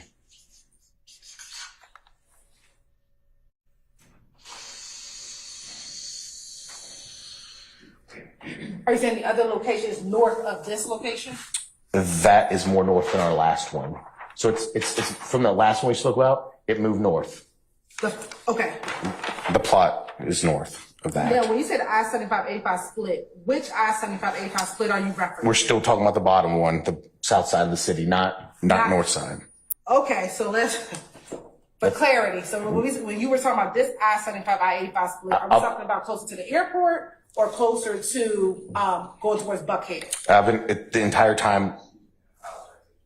Ask and answer, John. You said it was. Okay, all right, that's, I don't need any speaking objections, gentlemen. I keep telling you all that. I'll sustain your objection. Your Honor, okay. All of these were I-75, 85 South? Correct. Is that close to the airport? Yes, it is.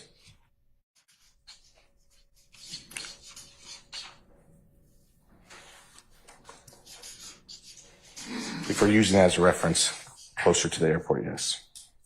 Is that the same for what I've identified as number 4 on here? Yep. Yes, same reference point.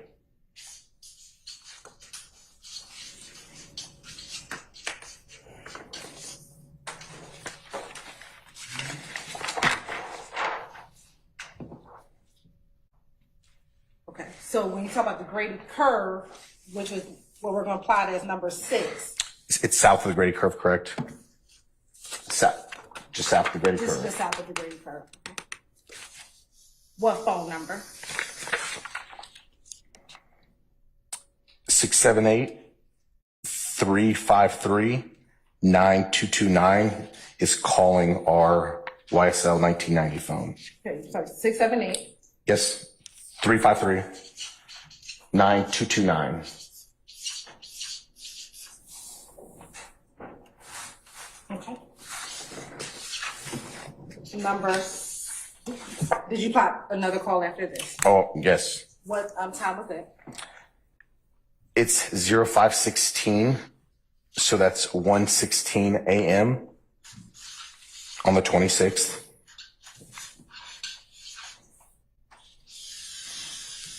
And where is the area that you plotted? It's it's just west of the I-20, I-75, I-85 connection. Just that's right at the bottom part of the graded curve, basically near the state capitol, just south of the state capitol, at the I-20, 75, 85 kind of intersection area.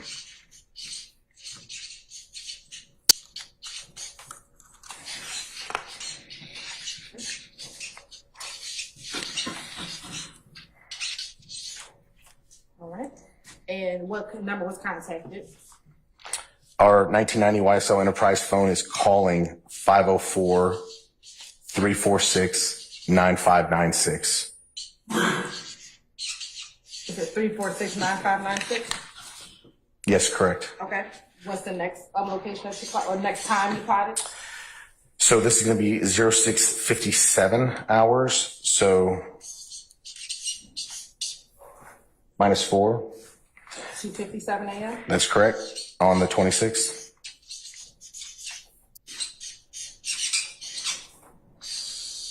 What's the area of this call? So that's going to be kind of west of Georgia Tech. So we're now, if we're looking at a clock, we're now looking at like at 10 o'clock if you were drawing from the center of Atlanta out to northwest of like kind of where we're at now. Just it's western direction from like the Georgia Tech area. I could give you a better reference point if you would like. Yes, please. It's getting into the area of Brady Avenue, the compound.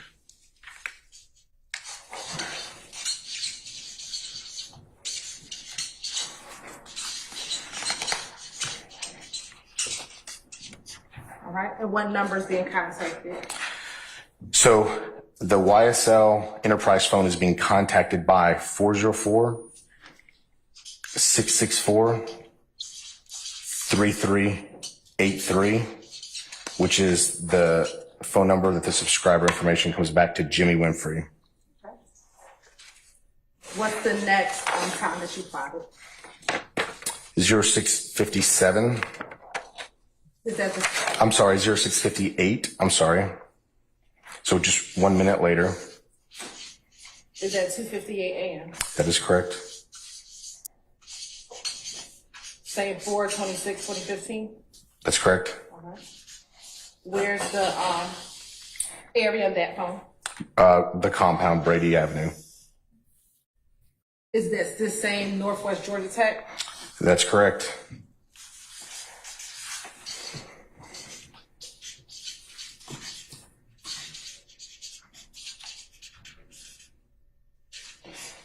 And what's the phone number? So the number calling our YSL phone number is 404-901-5726. All right. What's the next one? It's 0703. So the -4 conversion is 3:03 a.m.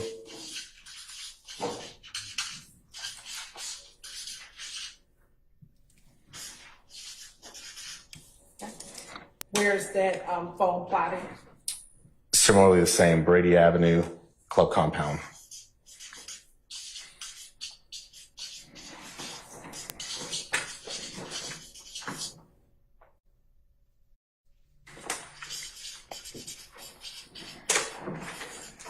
And what's the phone number?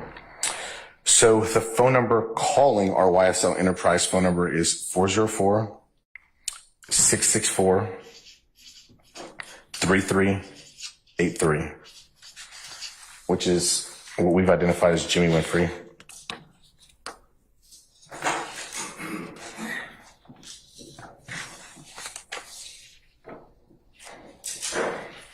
And for all these, this is where the cell tower is located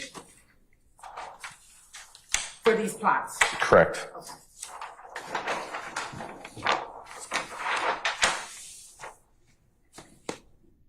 Looking at, did you plot something else after this? Oh, yes. Okay. All right. Where is the next time? 0707 hours, so -4 conversion equals 3:07 a.m.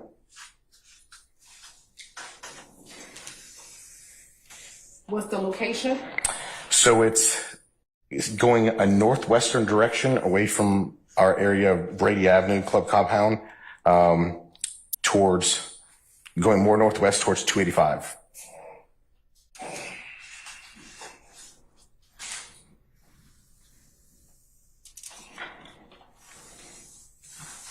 And what phone number is being contacted?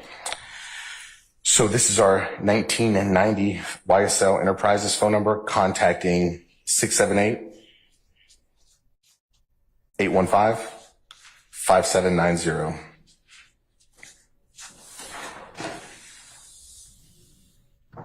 What's the next time that you plotted? 0714 hours. 0714. Correct. Okay. Which equals 3:14 a.m. On 426. on 426. Where's this plotting? It's plotting 285 at I-75.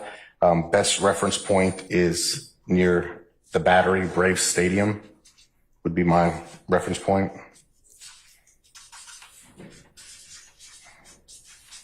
That's current day Brave Stadium. Obviously in 2015, I don't think the Braves were there yet. Okay. And what's the phone number being contacted? Our 1990 YSL phone number is contacting 404-664-3383 that we've identified as Mr. Jimmy Winfrey's phone number.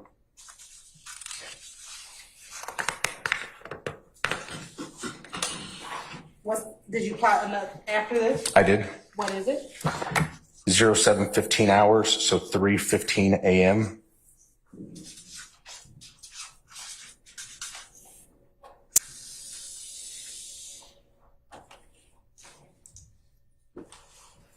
Where did you plot? It's 285 east of I-75, more towards Northside Drive would be my reference point in that direction, general area.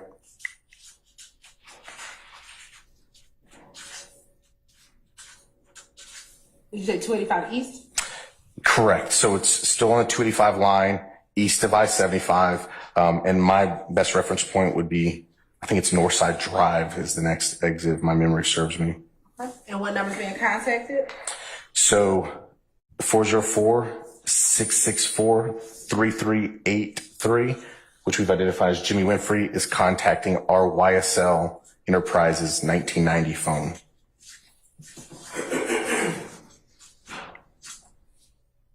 Did you plot after this? I did. What did you plot? 0716 hours, so 1 minute later, that puts us at 3:16 a.m.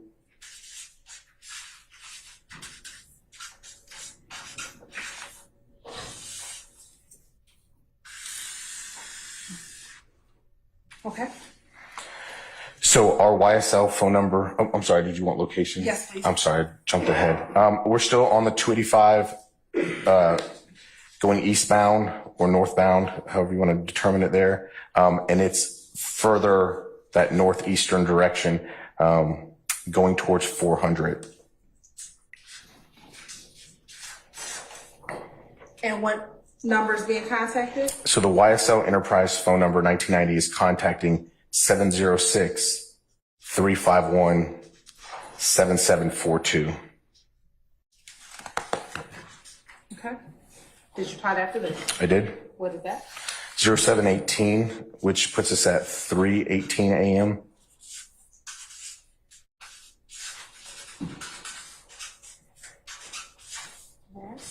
Where's the where did you plot? It's going more that northeast direction, tracing I-285, going towards 400.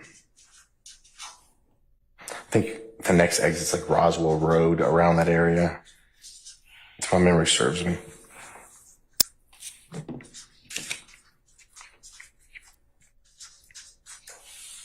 And for the plot before that, is that still in that Roswell Road area, or? Yeah, it's correct. It's just moving more easternly. It's the one before that's on the other side of the Chattahoochee right there. This one is on, the one before that was on the west side of the Chattahoochee. This one's on the east side of Chattahoochee. So we're just moving in that same direction. And when you said Chattahoochee, you mean the river? The river. Okay. What's the phone number being contacted? So on this one, a number is calling into our YSL phone, and it's the 1990, and it's 770-875-2045.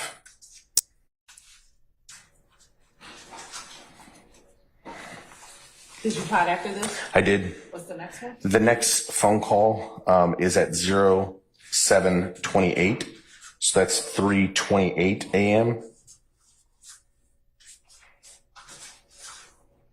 Okay. Where is the location of this phone? So we're now on I-75. Basically, I would say in between 285 and the I-75, I-85 connector, kind of right in between. So I would imagine just south of Northside Drive, without blowing up the map, I'd say just smack dab in the middle.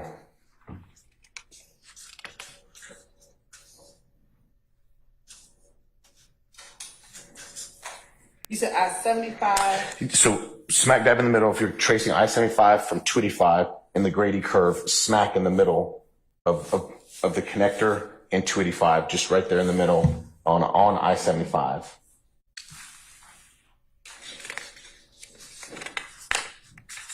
Okay. And what's the phone number? So a phone number is calling into our YSL Enterprise 1990. It's the 706-351-7742.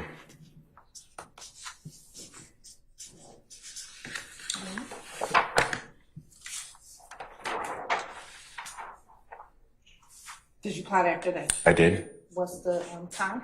7:36 UTC, so that puts us at 3:36 a.m. Eastern Standard Time.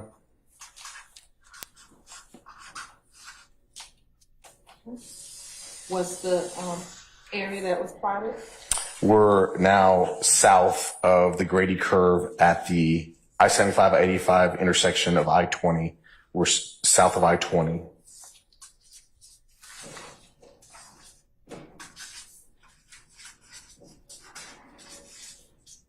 Is that still on 7585? Yeah, so on 7585, south of I-20, just coming south of the Grady curve.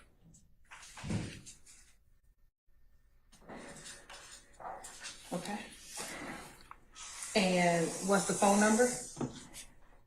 So calling into our YSL cell phone, enterprise cell phone, is the 706-351-7742. Did you apply that for that? I did. What's that? So 1 minute later, 7:37 UTC, which is 3:37 a.m. Where was the area that was plotted? Pretty much the same exact area of before. Is that I-75, I-85? Correct. South of I-20. Correct. South of the Grady curve.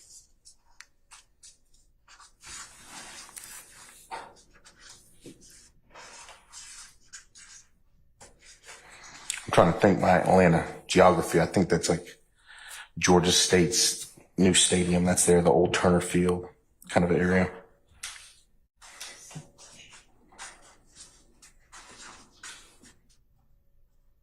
And what's the phone number? So calling into our YSL Enterprise phone number is 404-901-5726.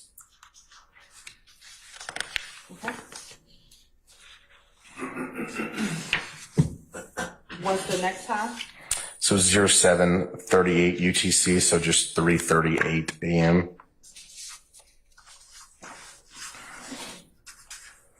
What's the location? So it's south of what we were at before. So it's on the I-75-85 interstate, south of the I-20 and Grady curve.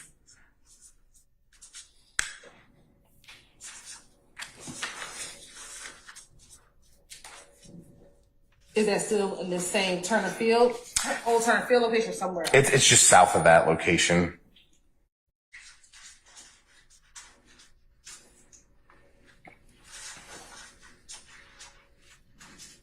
What's the phone number? So our YSL Enterprise 1990 is contacting 404-901-5726. All right.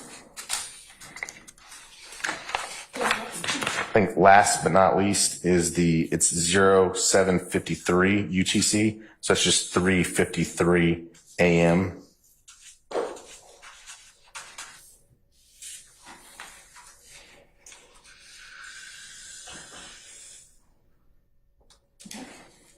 What's the area?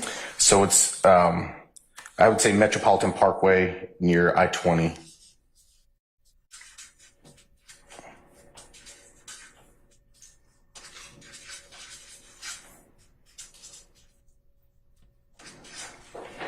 And what's the phone number? So our YSL Enterprise 1990 is contacting 678-815-5790.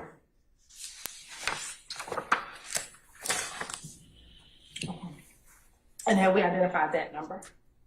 The 5790. 5790?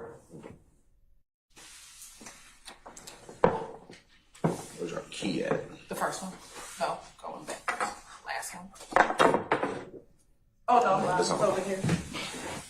Sorry about that. 5790 is the YSL Duke.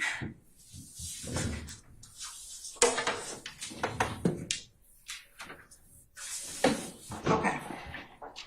Now, looking at the plot on the 1990 phone, are there any similarities with the route that the 3883 phone took on the night of April 25th, 2015 into the morning of April 26th, 2015? Objection, Your Honor. It calls for speculation on the plot of the phone versus the plot of the towers. I'm gonna sustain the objection. Looking at what we charted out yesterday with some of the location areas, did you see any consistency between what we plotted out yesterday with the location areas and what we plotted out today, the location areas? I sustain the objection. looking at the chart from yesterday, do you see some of the same location names that you identified yesterday? Same objection, Your Honor. I stand the objection.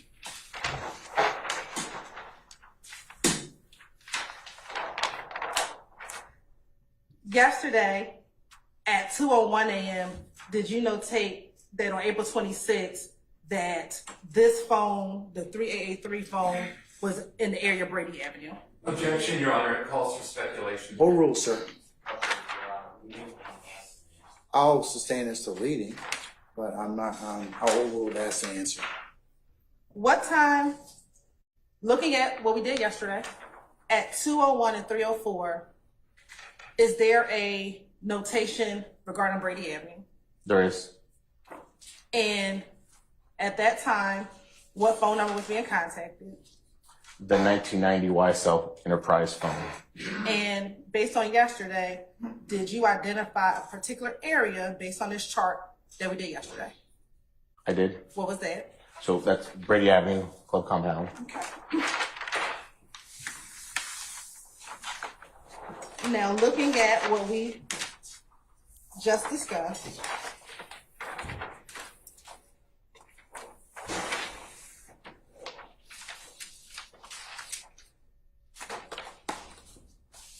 do you see a notation for the 1990 phone at about 2:57 a.m.?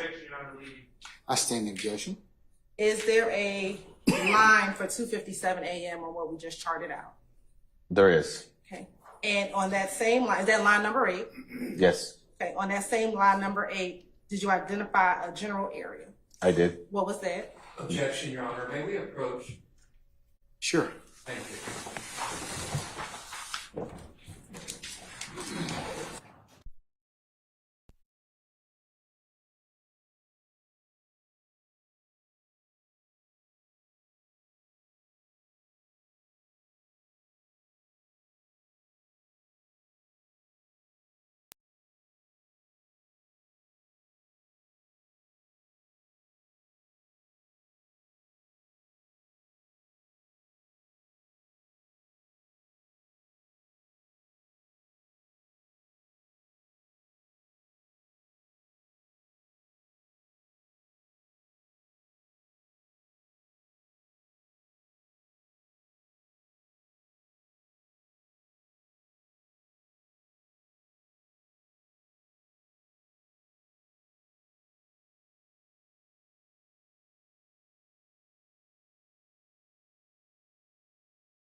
Well, how about a comfort break? You okay? About 10 minutes, maybe? What do you think? All right. Ladies and gentlemen, we're going to take a comfort break, 10 minutes, okay? All right. All rise.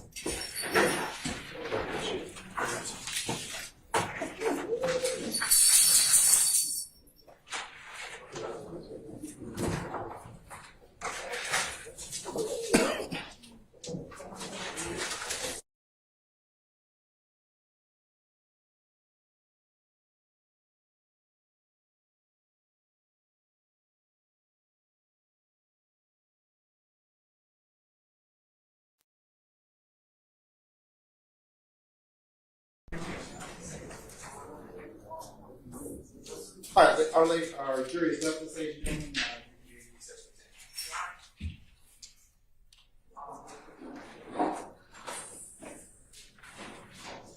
My client's endurance and Mr. Bond's occurrence, I was hoping to leave before 45 today for exam.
If you go ahead and take your seats, please.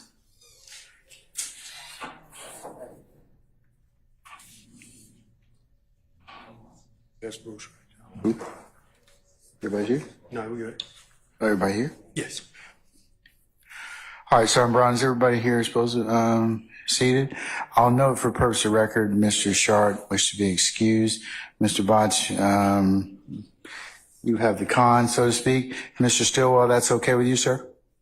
Okay, all right. All right, summon our jurors, please, sir. And our witness.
All jury president, county court. All right, thank you, Sergeant Brown. Ladies and gentlemen, please be seated.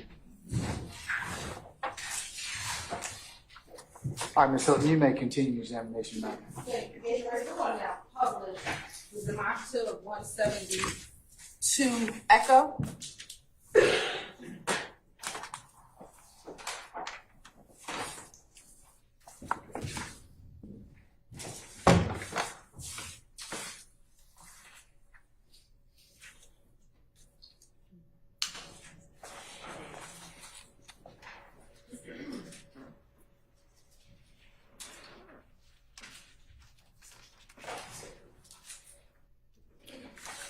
Yeah, sorry.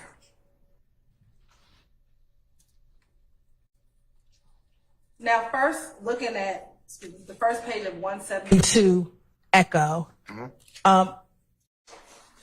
what is this first map that we're looking at? If you could scroll down, this night. Is that the first? Is that a map of the first location that we discussed? This been admitted for demonstrative purposes only? It's been admitted for demonstrative purposes. I'm checking right now, sir. Hold on 1 second. 190, you said 180 what? No, 172, Your Honor, Echo. Yes, it's been, Mr. Shield, it's been admitted for demonstrative purposes only. Thank you. Now, earlier when you talked about the location, is that what is at this location? What is at the Penn site? So, what's at the Penn site? Yes. So that's the location in which the CDRs direct me to, is the way to say it. Let me ask a more direct question. Is that a cell tower? Yes. Okay. And as we look at the maps and we talked about where you plotted, are you plotting where the cell tower is located? That's correct. Okay. All right. So now looking at the 158, is that the 958 time frame on 4/25/2015? That is correct. All right. And again, in looking at the map, is that similar to what you were speaking of when you said it was I-75 to I-85 split south of the airport, closer to the airport? Correct. We could see the split just below that pin drop. And the airport's, of course, right there. We see that blue airport pin that Google Maps put on it. But yes, that red pin is just north of the 75 to 85 split on the south side of the city. Okay. Now, going up to the next map.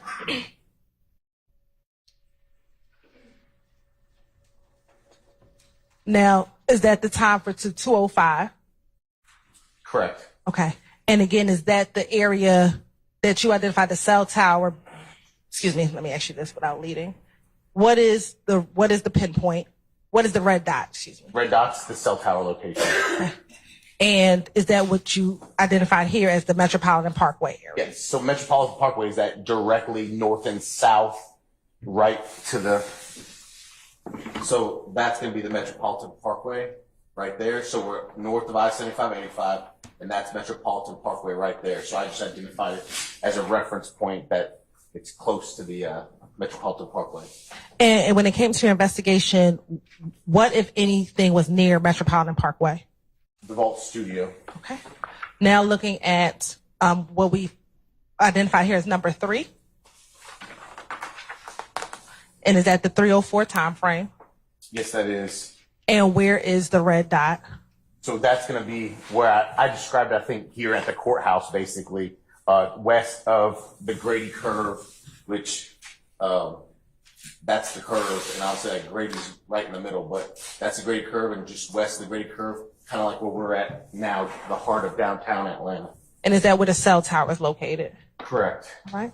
Looking at number 4.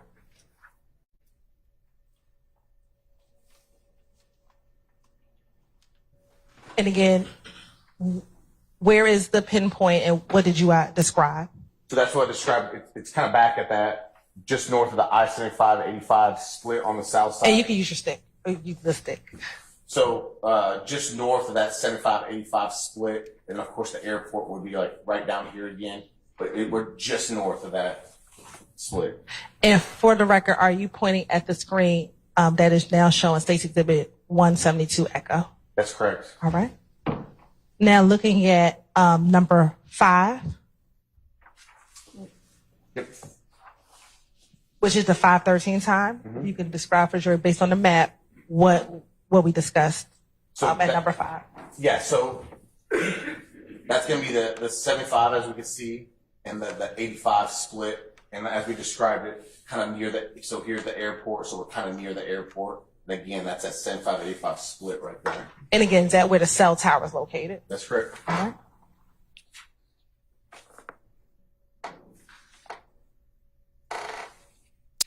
Okay. Looking at number 6, Correct. is that describe again based upon here what we're looking at number 6? Correct. So we're on the 75, 85. You can bring it out a little bit. We're on the 75, 85 connector right here, south of I-20, south of the Grady curve, south of I-20, right here on the connector. Okay. Now, number 7.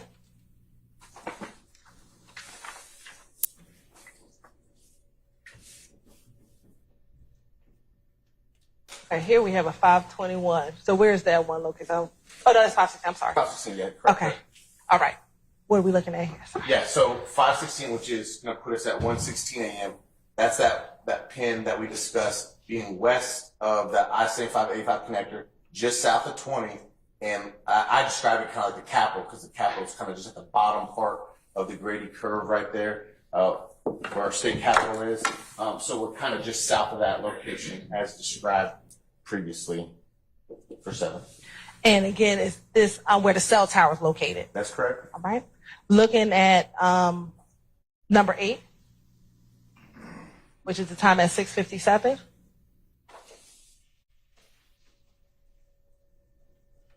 Again, if you can kind of explain or show what we're looking at in the map based upon number 8. Okay, so Georgia Tech is kind of like in this area right in here. And the cell tower, I described it of being like northwest of Georgia Tech near Brady Avenue. So Brady Avenue is going to be right kind of generally in this area, but Georgia Tech's there. So we're looking kind of right in that area. But the cell tower, the pin is right there. Okay. And again, based on your investigation, was that the general location where the compound is? That's correct. All right. And again, is that pinpoint a cell tower location? That's a cell tower location. All right. Looking at number 9.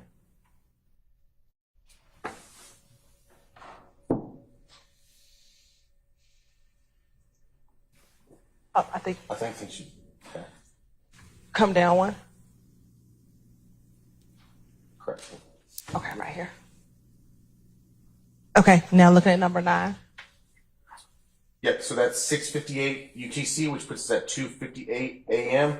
I describe it as northwest of Georgia Tech, near the club compound. So that's kind of, that cell site location is closer to club compound Brady Avenue than the previous one. That's that I previously discussed. Okay.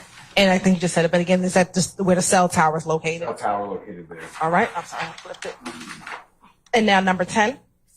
Sure. So 10 is at 0703 UTC, which puts us at 3:03 a.m.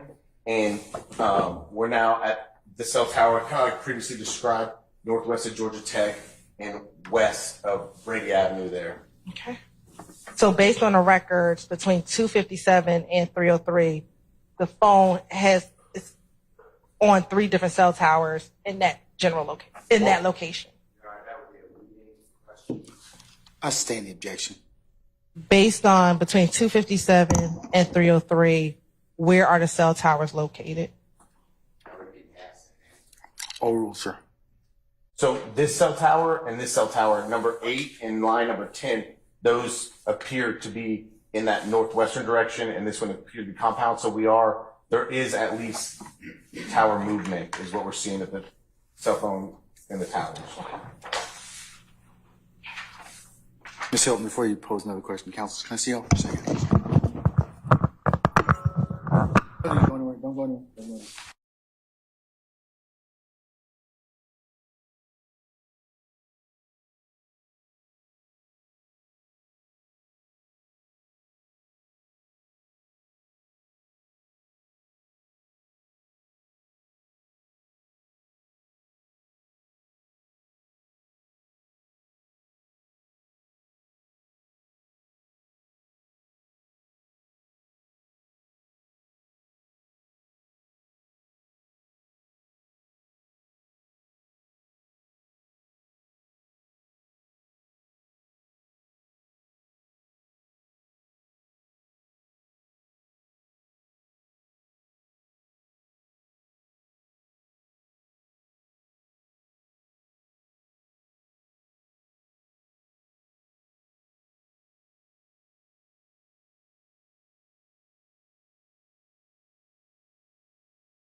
Ladies and gentlemen, we have reached a natural stopping point for the day. So what I like to do is just recess us for the day. Agent Racy, if you could be here tomorrow morning for 9:45 for an anticipated 10 o'clock start time. Yes, Your Honor. Okay, all right. I'm going to release you at this time, sir. Yes, sir. Don't discuss testimony with anybody except the attorneys in this case. Yes, sir. Thank you.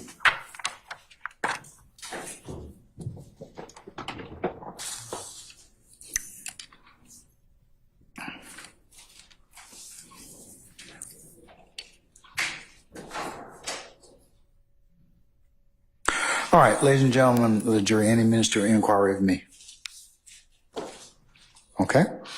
Tomorrow morning, report time 9:30 for an anticipated 10 o'clock start time. We'll have a regular work day and see where the day leads us, okay? All right, let's go through your admonitions. Remember, leave your notepads in the basket. Please do not discuss anything about this case that you may have heard today,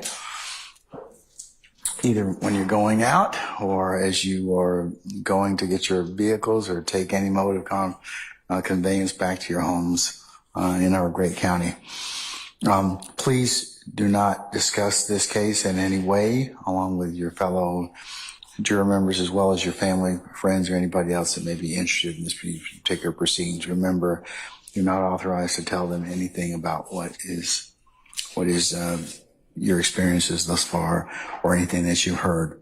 Do not go on any third-party websites to do any extra research or to augment or otherwise your understanding. The only thing you can consider is presented in the four walls of this courtroom.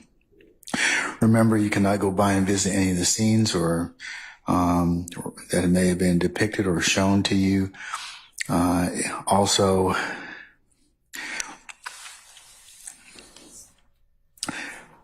please do not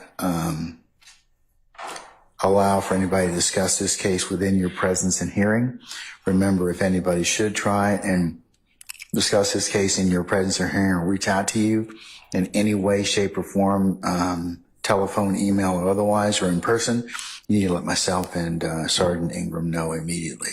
And also remember, ladies and gentlemen, it would be a violation of this court's admonitions for you to sit back there and otherwise recap testimony, get a head start, or otherwise discuss or comment or handicap any witness or witnesses that have testified in this case or speculate as to anything else you may hear. You can only consider what is lawfully presented to you within the four walls of this courtroom, and at such time and circumstances, this court will give you directions on how you to begin that process. But until that time, it would be forbidden for you to do that. Okay? All right, ladies and gentlemen, and the last thing, as usual, and as customary, I end off with is thank you for your patience, and thank you for your continued patience that you're continuing to give. And ladies and gentlemen, unless you have any other questions or inquiry of me, I'll recess you all tomorrow morning for 09:30 for an anticipated 10 o'clock start time, okay? All right. We are checking on your pay, as I told you. That is being submitted. And remember, if you have any issues with that, I can inquire. But let the process take, give a few days. I don't know exactly when they submit these things, but just make sure that if you don't think that you have your enumeration is correct, let me know and I know somebody. We'll check, okay? All right. Okay, unless you have anything else, ladies and gentlemen, we'll see you tomorrow morning for 09:30. All rise.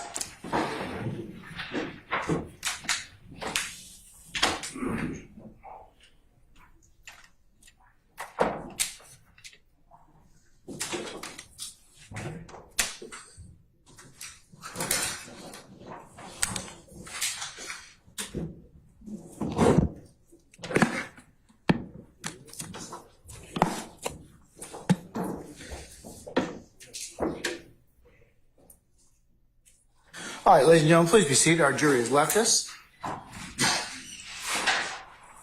All right. Ladies and gentlemen, any other minister inquiry with me? So now I'll release you till tomorrow morning. I don't have can I make a motion and just let me know if I can do this tomorrow so I don't waste the time. Is that okay? Not waste the time, but take up the time. What motion do you wish to make, sir? So I made it at the bench. The state asked Double Agent Ray C. whether Mr. Winfrey pled guilty shortly after the October phone call that was played over objection, where he was, where an unknown person states that another unknown person stated he would get a Porsche. Yeah, we covered that already. So you have an additional objection, sir? Yeah, so this is my issue. So the state said, did he plead guilty? Knowing. But we covered that, Mr. Steele. We covered that. So what's the additional ruling on it? Knowing that was not a guilty plea. That was a coerced guilty plea is not a guilty plea. But we had a discussion at the bench, and I told you that you can inquire into that depending upon what was testified to.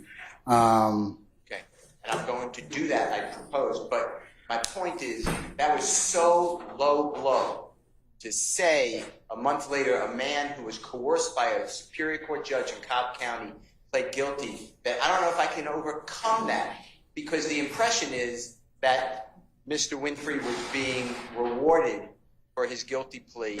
The state knows that guilty plea was not. But we don't know as I mentioned earlier, the bench, we don't know the circumstances of why that particular first guilty plea was rejected. I don't think it's relevant for our purposes. I don't think, and I think the state said they weren't going to get into it. So again, for the second time, because we covered that up at the bench, do you have anything else you wish to add to that? I don't think the state was trying to insinuate anything. If you want to test that or reason, because it might go to bias, it might go to motive to misrepresent. So it bothers me a great deal, and I'm surprised, but I'm not ever in the mind of the court. It doesn't bother the court because it doesn't go to bias, and the state knows exactly what they did. They know, and you know. I don't. I don't. The first time that I knew that there was an appellate opinion is when you told me, and that's it. I don't have any other knowledge of that. Well, I read every opinion, and Winfrey versus State specifically states, and it gives what happened, that the Honorable Judge Staley in Cobb County coerced a human being to enter a guilty plea. For the state of Georgia to say, did he plead guilty a month later, that to me is beyond the pale. And I would like the court to... I think that's just them asking. They're not asking why, which would be improper. But because it gets into evidence that would be not relevant for this particular proceeding. I'm like so twisted in my mind. I might be tired, but I don't follow. It should have never come in. It did come in. Now I have to deal with it. You tell me I'm cross. And I don't think you're conflating, Mr. Steele, the bottom line basis as to why the initial guilty plea was rejected by our appellate court. I'm telling you that I don't know what the basis of that. I still don't know because I didn't read the opinion. The state didn't solicit that or elicit it from the witness. They only just said, hey, he pled guilty on another thing a month later.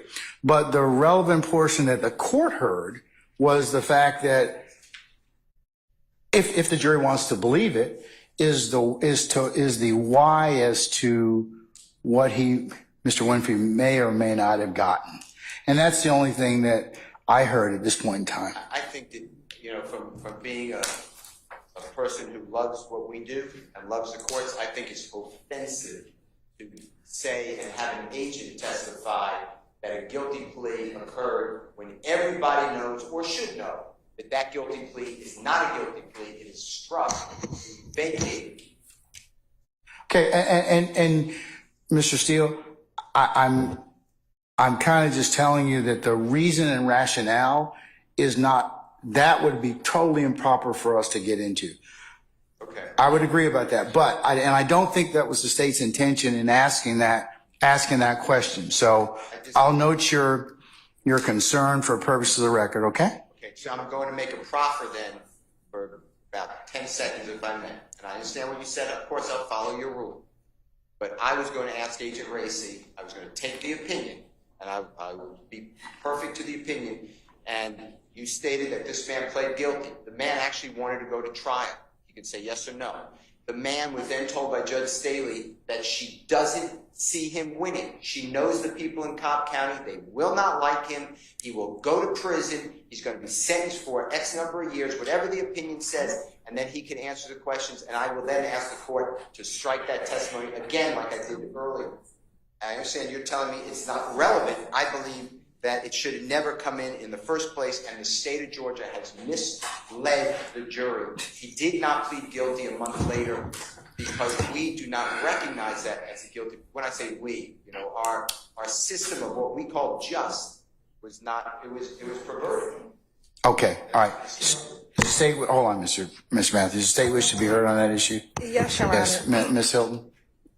Your Honor, first I want to direct the court to an order that was entered on April 9, 2024, in which there was an order in which we cannot discuss the appellate process. What is a fact is that Mr. Winfrey pled a month later.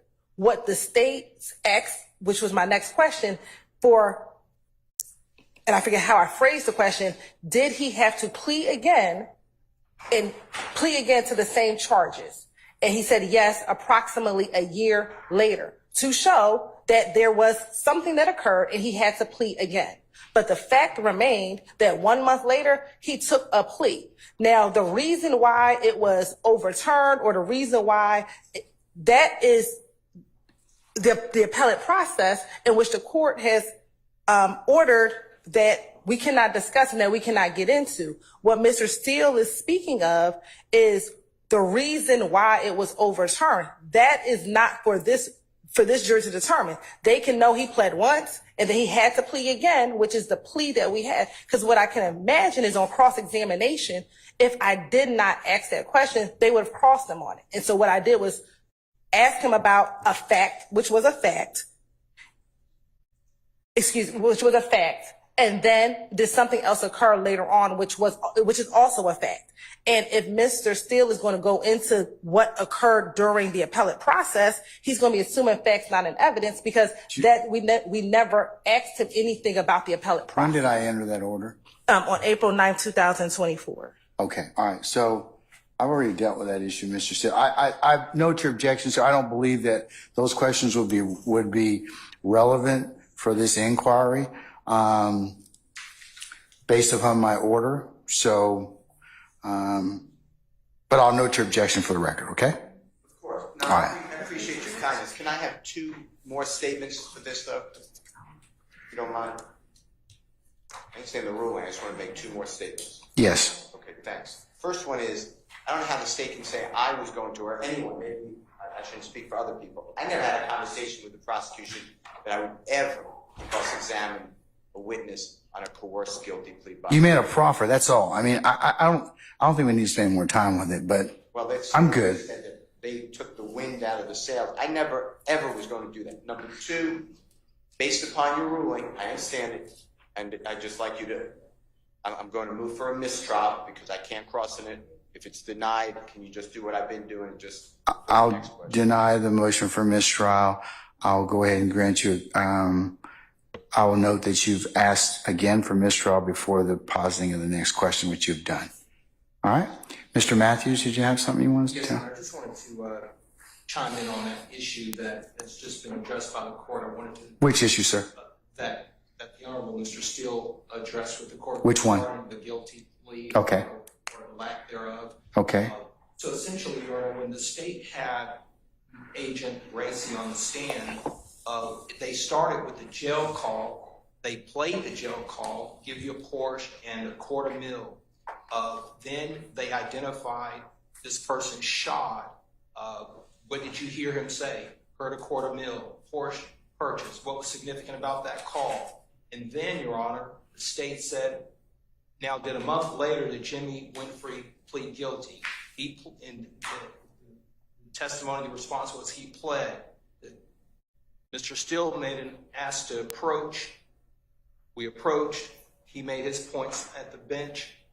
After he approached, that's when the state furthered their question and said, hey, did something occur a year later, and did he take another plea? So that was afterwards. So in my mind, Your Honor, that sequence of questioning by the prosecution led the jury to assume and conclude that it was after he heard a $250,000, after he heard that a Porsche was going to be given to him, he pled a month later. And I don't think we can unring that. And again, the Winfrey versus State 304 Georgia 94, what Mr. Steele is saying, which I tend to agree with, is that after that Supreme Court reversed that plea, it was not a plea. It was not a guilty plea on that date when he initially pled a month later, because it was reversed. And it was reversed because the Supreme Court determined that the judge improperly, under Uniform Rules Superior Court 33.5 paragraph A, determined that she improperly involved herself in plea negotiations, and there are a number of quotes, this opportunity is going away. Okay, what does that have to do with the issue of what was just presented? I get it. The guilty plea was faulty for whatever reason. And the state knew that, and they had a responsibility to know that. This is their But we covered that on order on the 9th. We covered that at the bench. Mr. Steele already went through it. Do you have anything new you want to tell me? Just that they, on the 9th, the state knew that. They knew that before they asked that question this morning. Anything else, sir? So I'm intimating to the court that that door has been opened in our estimation. The court will have to rule on it. I don't believe that door has been opened. I believe that at this point in time, it's going to stay closed. Okay? But I'll note your objection for the record. Thank you, Judge. All right. We're in recess till tomorrow morning at 9:30. I'll see you all then, okay? All right. 9:45. Oh, well, you all need to be here at 9:30 because it takes a little while for everybody to kind of get situated. All right. I'll see you all in the morning, okay? All right. We're in recess.